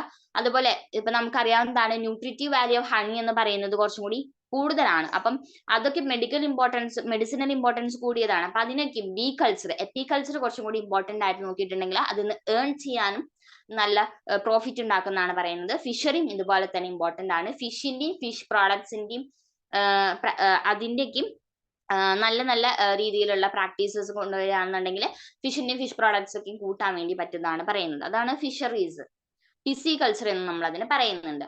ഇനി പ്ലാന്റ്സിന്റെ കേസ് വരുമ്പോൾ plant breeding may be used to create varieties which are resistant to pathogens and to പെസ്റ്റിനും പാത്തജൻസിനും എതിരായിട്ടുള്ള റെസിസ്റ്റൻസ് ഉണ്ടാക്കുക, വെറൈറ്റീസ് ഉണ്ടാക്കുക എന്നുള്ളതാണ് പ്ലാന്റ് ബ്രീഡിംഗിൽ ചെയ്യുന്നത്. This increase the yield of the ഫുഡിന്റെ yield കൂട്ടും. This method has also been used to increase the protein content of the plant foods and the bananas, the quality of food അപ്പൊ ഇതെന്ത് ചെയ്യും? Protein കണ്ടന്റും കൂട്ടും, അതുപോലെ തന്നെ ക്വാളിറ്റിയും കൂട്ടും ഫുഡിന്റെ. In India several varieties of different crop plants have been produced. ഇന്ത്യയിൽ ഒരുപാട് പ്ലാന്റ് വെറൈറ്റീസ് ഉണ്ടാക്കുന്നുണ്ട്, ക്രോപ്പ് വെറൈറ്റീസ് ഉണ്ടാക്കുന്നുണ്ട്. All these measures enhance the production of food. Food production കൂട്ടുമെന്നാണ് പറയുന്നത്. Techniques of tissue culture and somatic hybridization offer vast potential for manipulation of plants in vitro to produce new varieties. അപ്പം tissue culture, somatic hybridisation ഒക്കെ use ചെയ്യുന്നത് വഴി, technique ഒക്കെ use ചെയ്യുന്നത് വഴി പ്ലാന്റ്സിൽ manipulations വരുത്തിയിട്ട് ഒരുപാട് ന്യൂ വെറൈറ്റീസ് ഉണ്ടാക്കാനായിട്ട് പറ്റുന്നുണ്ടെന്നാണ് പറയുന്നത്. അതുവഴി എന്ത് ചെയ്യാൻ പറ്റും? ഫുഡ് പ്രൊഡക്ഷനിൽ ഒരു ഇൻക്രിമെന്റ് ഉണ്ടാക്കാൻ വേണ്ടി പറ്റും. അപ്പോൾ ഹ്യൂമൻ പോപ്പുലേഷൻ സൈസ് കൂടുന്നതനുസരിച്ച് ഫുഡ്സ് നമുക്ക് പ്രൊവൈഡ് ചെയ്യാനായിട്ട് പറ്റുന്നുണ്ടെന്നാണ് പറയുന്നത്. നമുക്ക് ജസ്റ്റ് ഈ ഒരു ചാപ്റ്റർ ഫുള്ളും ഇംപ്രൂവ്മെന്റ്സ് ഇൻ ഫുഡ് പ്രൊഡക്ഷൻ ആണ് പറയുന്നത്. അപ്പൊ അത് ജസ്റ്റ് ഒന്ന് നോക്കാം. ഫസ്റ്റ് ആനിമൽ ഹസ്ബൻഡറി പറഞ്ഞു, നമ്മൾ പറഞ്ഞു ഇപ്പൊ സയന്റിഫിക് പ്രിൻസിപ്പിൾസ് ഒക്കെ യൂസ് ചെയ്തിട്ട് ആനിമൽസിനെയും ആനിമൽ പ്രോഡക്ട്സിനെയും എങ്ങനെ നമുക്ക് ഇപ്പൊ കൂട്ടിക്കൊണ്ടുവരാൻ പറ്റും, അതിന്റെയൊക്കെയും പ്രൊഡക്ഷൻ എങ്ങനെ കൂട്ടിക്കൊണ്ടുവരാൻ പറ്റും, അതാണ് ആനിമൽ ഹസ്ബൻഡറിയിൽ നോക്കുന്നത്. ഡയറി ഫാം മാനേജ്മെന്റും പോൾട്രി ഫാം മാനേജ്മെന്റും നമ്മൾ പറഞ്ഞിട്ടുണ്ടായിരുന്നു. ഡയറി ഫാം മാനേജ്മെന്റ് മെയിൻ ആയിട്ടും ഇപ്പൊ മിൽക്ക് പ്രൊഡക്ഷൻ ആയിട്ട് ബന്ധപ്പെട്ടതാണ്. അപ്പൊ അങ്ങനെയുള്ള ബുഫലോസ്, കൗസിനൊക്കെയാണ് അതിൽ പെടുത്തുന്നത്. പോൾട്രിയിൽ പെടുന്നത് ചിക്കൻസ്, കാടാസ്, ടോക്കീസ് അതൊക്കെയാണ്. പിന്നെ ആനിമൽ ബ്രീഡിങ്ങിൽ ഒരുപാട് ബ്രീഡിംഗ് ടെക്നിക്സ് ഉണ്ട്. ഇൻ ബ്രീഡിംഗ്, ഔട്ട് ബ്രീഡിംഗ്, അതുപോലെ തന്നെ ഔട്ട് ക്രൂസിംഗ്, പിന്നെ ക്രൂസ് ബ്രീഡിംഗ്, ഇൻട്രാസ്പെസിഫിക് ഹൈബ്രിഡൈസേഷൻ, അതെല്ലാം നമ്മൾ പറഞ്ഞിട്ടുണ്ടായിരുന്നു. പിന്നെ എന്താണ് ആർട്ടിഫിഷ്യൽ ഇൻസെമിനേഷൻ നമ്മൾ പറഞ്ഞിട്ടുണ്ടായിരുന്നു. പിന്നെ അതുപോലെ തന്നെ multiple ovulation embryo transfer technology, മൊയ്റ്റ് എന്നുള്ളത് നമ്മൾ പറഞ്ഞിട്ടുണ്ടായിരുന്നു. ആ ഒരു എക്സ്പാൻഷൻ ചെയ്യാനുള്ളത് അതൊന്ന് പഠിച്ചു വെക്കുക, അത് ഇമ്പോർട്ടന്റ് ആണ്. അതുപോലെ തന്നെ ബീ കീപ്പിംഗ്, അപ്പിക്കൾച്ചർ എന്നാണ് അതിന് പറയുന്നത്. അപ്പൊ അത് ഇമ്പോർട്ടന്റ് ആണ്. ഇപ്പോൾ ഹണിക്ക് മെഡിസിനൽ ആയിട്ട് യൂസ് ചെയ്യുന്നത് കൊണ്ട് അത് ഇമ്പോർട്ടന്റ് ആണ്. അതുപോലെ ഫിഷറീസ്, ഫിഷിനെ കൾച്ചർ ചെയ്യുന്നതിന് പിസി കൾച്ചർ എന്നും പറയും. അപ്പൊ അതെങ്ങനെയാണെന്ന് നമ്മൾ പറഞ്ഞിട്ടുണ്ടായിരുന്നു. പിന്നീട് നമ്മൾ ഇന്ന് പറഞ്ഞിട്ടുള്ളതായിരുന്നു പ്ലാന്റ് ബ്രീഡിങ്ങിനെ പറ്റിയിട്ട്. അപ്പൊ ഗ്രീൻ റവല്യൂഷൻ അവിടെ പറഞ്ഞിട്ടുള്ള ഒരു ടോപ്പിക് ആയിരുന്നു. ഫാദർ ഓഫ് ഗ്രീൻ റവല്യൂഷൻ എന്നറിയപ്പെടുന്നത് MS സ്വാമിനാഥനാണ്. അതുപോലെ തന്നെ പ്ലാന്റ് ബ്രീഡിംഗ് എങ്ങനെയൊക്കെയാണ് ചെയ്യിക്കുന്നത്, സ്റ്റെപ്സ് പറഞ്ഞിട്ടുണ്ടായിരുന്നു. First, collection of variability, evaluation and selection of parents, cross hybridization among the selected parents, selection and testing of superior components. അത് കഴിയുമ്പോൾ എന്ത് ചെയ്യും? Testing and release commercialization of the new കൾട്ടിവേഴ്സ്. അത്രയാണ് എന്ത് ചെയ്യുന്നത്, ഇതിൽ വരുന്ന സ്റ്റെപ്സ്. പിന്നെ അതുപോലെ തന്നെ നമ്മൾ ചെയ്തെടുത്തിട്ടുള്ള വീറ്റ് റൈസിന്റെ വെറൈറ്റീസ് ഏതൊക്കെയാണ്, അതുപോലെ ഷുഗർ കെയിന്റെ വെറൈറ്റി എന്തൊക്കെയാണ്, മില്ലറ്റ്സിന്റെ വെറൈറ്റി എന്തൊക്കെയാണ് നമ്മൾ കണ്ടു. പിന്നെ പ്ലാന്റ് ബ്രീഡിംഗ് ചെയ്യിപ്പിക്കുന്നത് നല്ല ഈൽഡ് കിട്ടാൻ വേണ്ടി മാത്രമല്ല, ഡിസീസിന് റെസിസ്റ്റൻസ് കാണിക്കുന്ന പ്ലാന്റ് ബ്രീഡിംഗ് നമ്മൾ ചെയ്യിക്കുന്നുണ്ട്. അതിന് നമ്മൾ എക്സാമ്പിൾസ് പറഞ്ഞിട്ടുണ്ടായിരുന്നു. ബോക്സസ് ഇമ്പോർട്ടന്റ് ആണ്. അപ്പൊ ഹിംഗിരി, പുസ സ്വർണി, പുസ ശുഭ്ര, അതുപോലെ പുസ കോമൽ, പുസ സഡബാഹർ, ഇതൊക്കെ എന്താണ്? ഈ ഡിസീസിന് എതിരായിട്ട് റെസിസ്റ്റൻസ് കാണിക്കുന്ന വെറൈറ്റീസ് ആണ്. അതുപോലെ മ്യൂട്ടേഷൻ ബ്രീഡിംഗ് എന്താണ് നമ്മൾ പറഞ്ഞു? മ്യൂട്ടേഷൻ വരുത്തിയിട്ട് പ്ലാന്റ് ബ്രീഡിംഗ് ചെയ്യിക്കുന്നതിനെയാണ് മ്യൂട്ടേഷൻ ബ്രീഡിംഗ് എന്ന് പറയുന്നത്. മങ് ബീൻ ഇതിനൊരു എക്സാമ്പിൾ ആണ് നമ്മൾ പറഞ്ഞു. പിന്നെ അടുത്തത് നമ്മൾ പറഞ്ഞത് എങ്ങനെ ഇൻസെക്ട് പെസ്റ്റിനെതിരായിട്ട് റെസിസ്റ്റൻസ് കാണിക്കുന്ന പ്ലാന്റ്സ് ഉണ്ടാക്കാം എന്നുള്ളതായിരുന്നു. അപ്പൊ അതിൽ നമ്മൾ പറഞ്ഞിട്ടുള്ള വെറൈറ്റീസ് ആയിരുന്നു എന്തൊക്കെ? പുസ ഗൗറവ്, പുസ സെം2, സെം3, പുസ സവാനി, പുസ A4. ഇതൊക്കെ എന്ത് ചെയ്യും? ഇൻസെക്ട് പെസ്റ്റിനെതിരായിട്ട് റെസിസ്റ്റൻസ് കാണിക്കുന്നുണ്ട്. നമ്മൾ പറഞ്ഞത് ഫുഡ് ക്വാളിറ്റി, അതായത് പ്രോട്ടീൻ റിച്ച് ആയിട്ടുള്ള, വൈറ്റമിൻ റിച്ച് ആയിട്ടുള്ള, മിനറൽസ്, മൈക്രോന്യൂട്രിയൻസ് ഒക്കെയുള്ള ഫുഡ് എങ്ങനെ നമുക്ക് പ്രിപ്പയർ ചെയ്തെടുക്കാം. അപ്പൊ അതിൽ വന്നിട്ടുള്ള ഒന്നാണ് ബയോഫോർട്ടിഫിക്കേഷൻ. അപ്പൊ നമ്മൾ പ്ലാന്റ് ബ്രീഡിംഗ് ചെയ്യുന്ന സമയത്ത് നല്ല ക്വാളിറ്റി ഉള്ള, അതായത് നല്ല ന്യൂട്രീഷണൽ ക്വാളിറ്റി ഉള്ള പ്ലാന്റ്സ് തമ്മിൽ കമ്പൈൻ ചെയ്യിപ്പിക്കുമ്പോൾ, ഹൈബ്രിഡൈസ് ചെയ്യിക്കുമ്പോൾ, അല്ലെങ്കിൽ പ്ലാന്റ് ബ്രീഡിംഗ് നടത്തുമ്പോൾ നമുക്ക് എന്ത് കിട്ടും? നല്ല ന്യൂട്രീഷണൽ ക്വാളിറ്റി ഉള്ള പ്ലാന്റ് തന്നെ കിട്ടും. അപ്പൊ അങ്ങനെ ചെയ്യിക്കുന്നതിനെയാണ് ബയോഫോർട്ടിഫിക്കേഷൻ എന്ന് പറയുന്നത്. പിന്നെ അതുപോലെ സിംഗിൾ സെൽ പ്രോട്ടീൻസ് ഇതിനെ പറ്റി നമ്മൾ പറഞ്ഞത് മൈക്രോബിയൽ പ്രോട്ടീൻസ് എന്നാണ്. അത് മൈക്രോബ്സിനെ യൂസ് ചെയ്തിട്ടുണ്ടെങ്കിൽ നമുക്ക് പ്രോട്ടീൻ കിട്ടും. അപ്പൊ പ്രോട്ടീൻ റിച്ച് ആണ് മൈക്രോബ്സ്. അപ്പൊ അതിൽ വരുന്ന ഒരു എക്സാമ്പിൾ ആയിരുന്നു സ്പൈറുലിന എന്ന് പറയുന്നത്. ഈ സ്പൈറുലിന അല്ലെങ്കിൽ മൈക്രോബ്സിനെ യൂസ് ചെയ്തിട്ടുണ്ടെങ്കിൽ ഇവര് യൂണിസെല്ലുലാർ ആണ്. അപ്പൊ ഇവരെ യൂസ് ചെയ്തിട്ടുണ്ടെങ്കിൽ നമുക്ക് പ്രോട്ടീൻ കിട്ടും. അതിനെ പ്രോട്ടീൻ റിച്ച് ആക്കാൻ പറ്റും എന്നാണ് പറയുന്നത്. പിന്നീട് നമ്മൾ പറഞ്ഞിട്ടുണ്ടായിരുന്നു ഒന്നാണ്, അതിൽ പറഞ്ഞിട്ടുണ്ടായിരുന്ന ഒരു എക്സാമ്പിൾ ആണ് സ്പൈറുലിന. പിന്നീട് നമ്മൾ പറഞ്ഞിട്ടുണ്ടായിരുന്നതായിരുന്നു ഈ ടിഷ്യൂ കൾച്ചറിനെ പറ്റിയിട്ട്. അപ്പോൾ ടോട്ടിപൊട്ടൻസി, മൈക്രോ പ്രൊപ്പഗേഷൻ, ടിഷ്യൂ കൾച്ചർ, ഇങ്ങനെയുള്ള ടേംസ്. പിന്നെ എക്സ്പ്ലാന്റ് എന്നാണ് നമ്മൾ അതിന് എടുക്കുന്ന പ്ലാന്റിനെ പറയുന്നത്. പിന്നെ നിങ്ങളുടെ ടേംസ് ഒക്കെ പഠിച്ചു വെക്കുക. പൊമാറ്റോ, ഇപ്പോൾ സൊമാറ്റിക് ഹൈബ്രിഡ് എന്താണ്, സൊമാറ്റിക് ഹൈബ്രിഡൈസേഷൻ എന്താണ് നമ്മൾ പറഞ്ഞു, പ്രോട്ടോപ്ലാസ്റ്റിനെ വെച്ച് ചെയ്യിക്കുന്നതാണ്. അപ്പൊ അതിൽ വരുന്ന എക്സാമ്പിൾ പൊമാറ്റോ ഒരു എക്സാമ്പിൾ ആണെന്ന് പറഞ്ഞു. അപ്പൊ അതൊക്കെയും പഠിച്ചു വെക്കുക. ഇതൊക്കെയാണ് ഈ ഒരു ഏരിയയിൽ ഇമ്പോർട്ടന്റ് ആയിട്ട് വരുന്ന കുറച്ച് ക്വസ്റ്റ്യൻസ്. അപ്പം ഇതൊക്കെ എന്താണ്, ഈ പ്രോസസ്സ് എന്തൊക്കെയാണ്, ചിലപ്പോൾ ഇങ്ങനെയൊക്കെ ആവും ചോദിക്കാം. ഒരു പ്ലാന്റിൽ നിന്നും തൗസൻഡ്സ് ഓഫ് പ്ലാന്റ് ഉണ്ടാക്കുന്ന ആ ഒരു ടെക്നിക്കിന് പറയുന്ന പേര്. അപ്പൊ അവിടെ നമ്മൾ എന്ത് ചെയ്യണം, മൈക്രോ പ്രൊപ്പഗേഷൻ എഴുതണം. അപ്പം അങ്ങനെയുള്ള ക്വസ്റ്റ്യൻസ് ആണ് ഇതിന് കൂടുതലും ഉദ്ദേശിക്കേണ്ടത്. പിന്നെ എക്സാമ്പിൾസ്, അതായത് ഏതൊക്കെ വെറൈറ്റീസ് എന്തിനോടൊക്കെ റെസിസ്റ്റൻസ് കാണിക്കുന്നു, അപ്പൊ അങ്ങനെയുള്ള വെറൈറ്റീസിന്റെ പേരുകൾ, എക്സാമ്പിൾസ് ഒക്കെ പഠിച്ചു വെക്കുക. അതാണ് ഇതിൽ കുറച്ച് ഇമ്പോർട്ടന്റ് ആയിട്ട് വരുന്നത്. അപ്പം നന്നായിട്ട് പഠിക്കുക. ഈ ഒരു സെക്ഷൻ എന്ന് പറയുന്നത് അത്ര ഈസി ആണ്. അപ്പൊ ഇതൊരിക്കലും വിട്ടുകളയാതെ മാർക്ക് സ്കോർ ചെയ്യാൻ നോക്കുക. Thank you.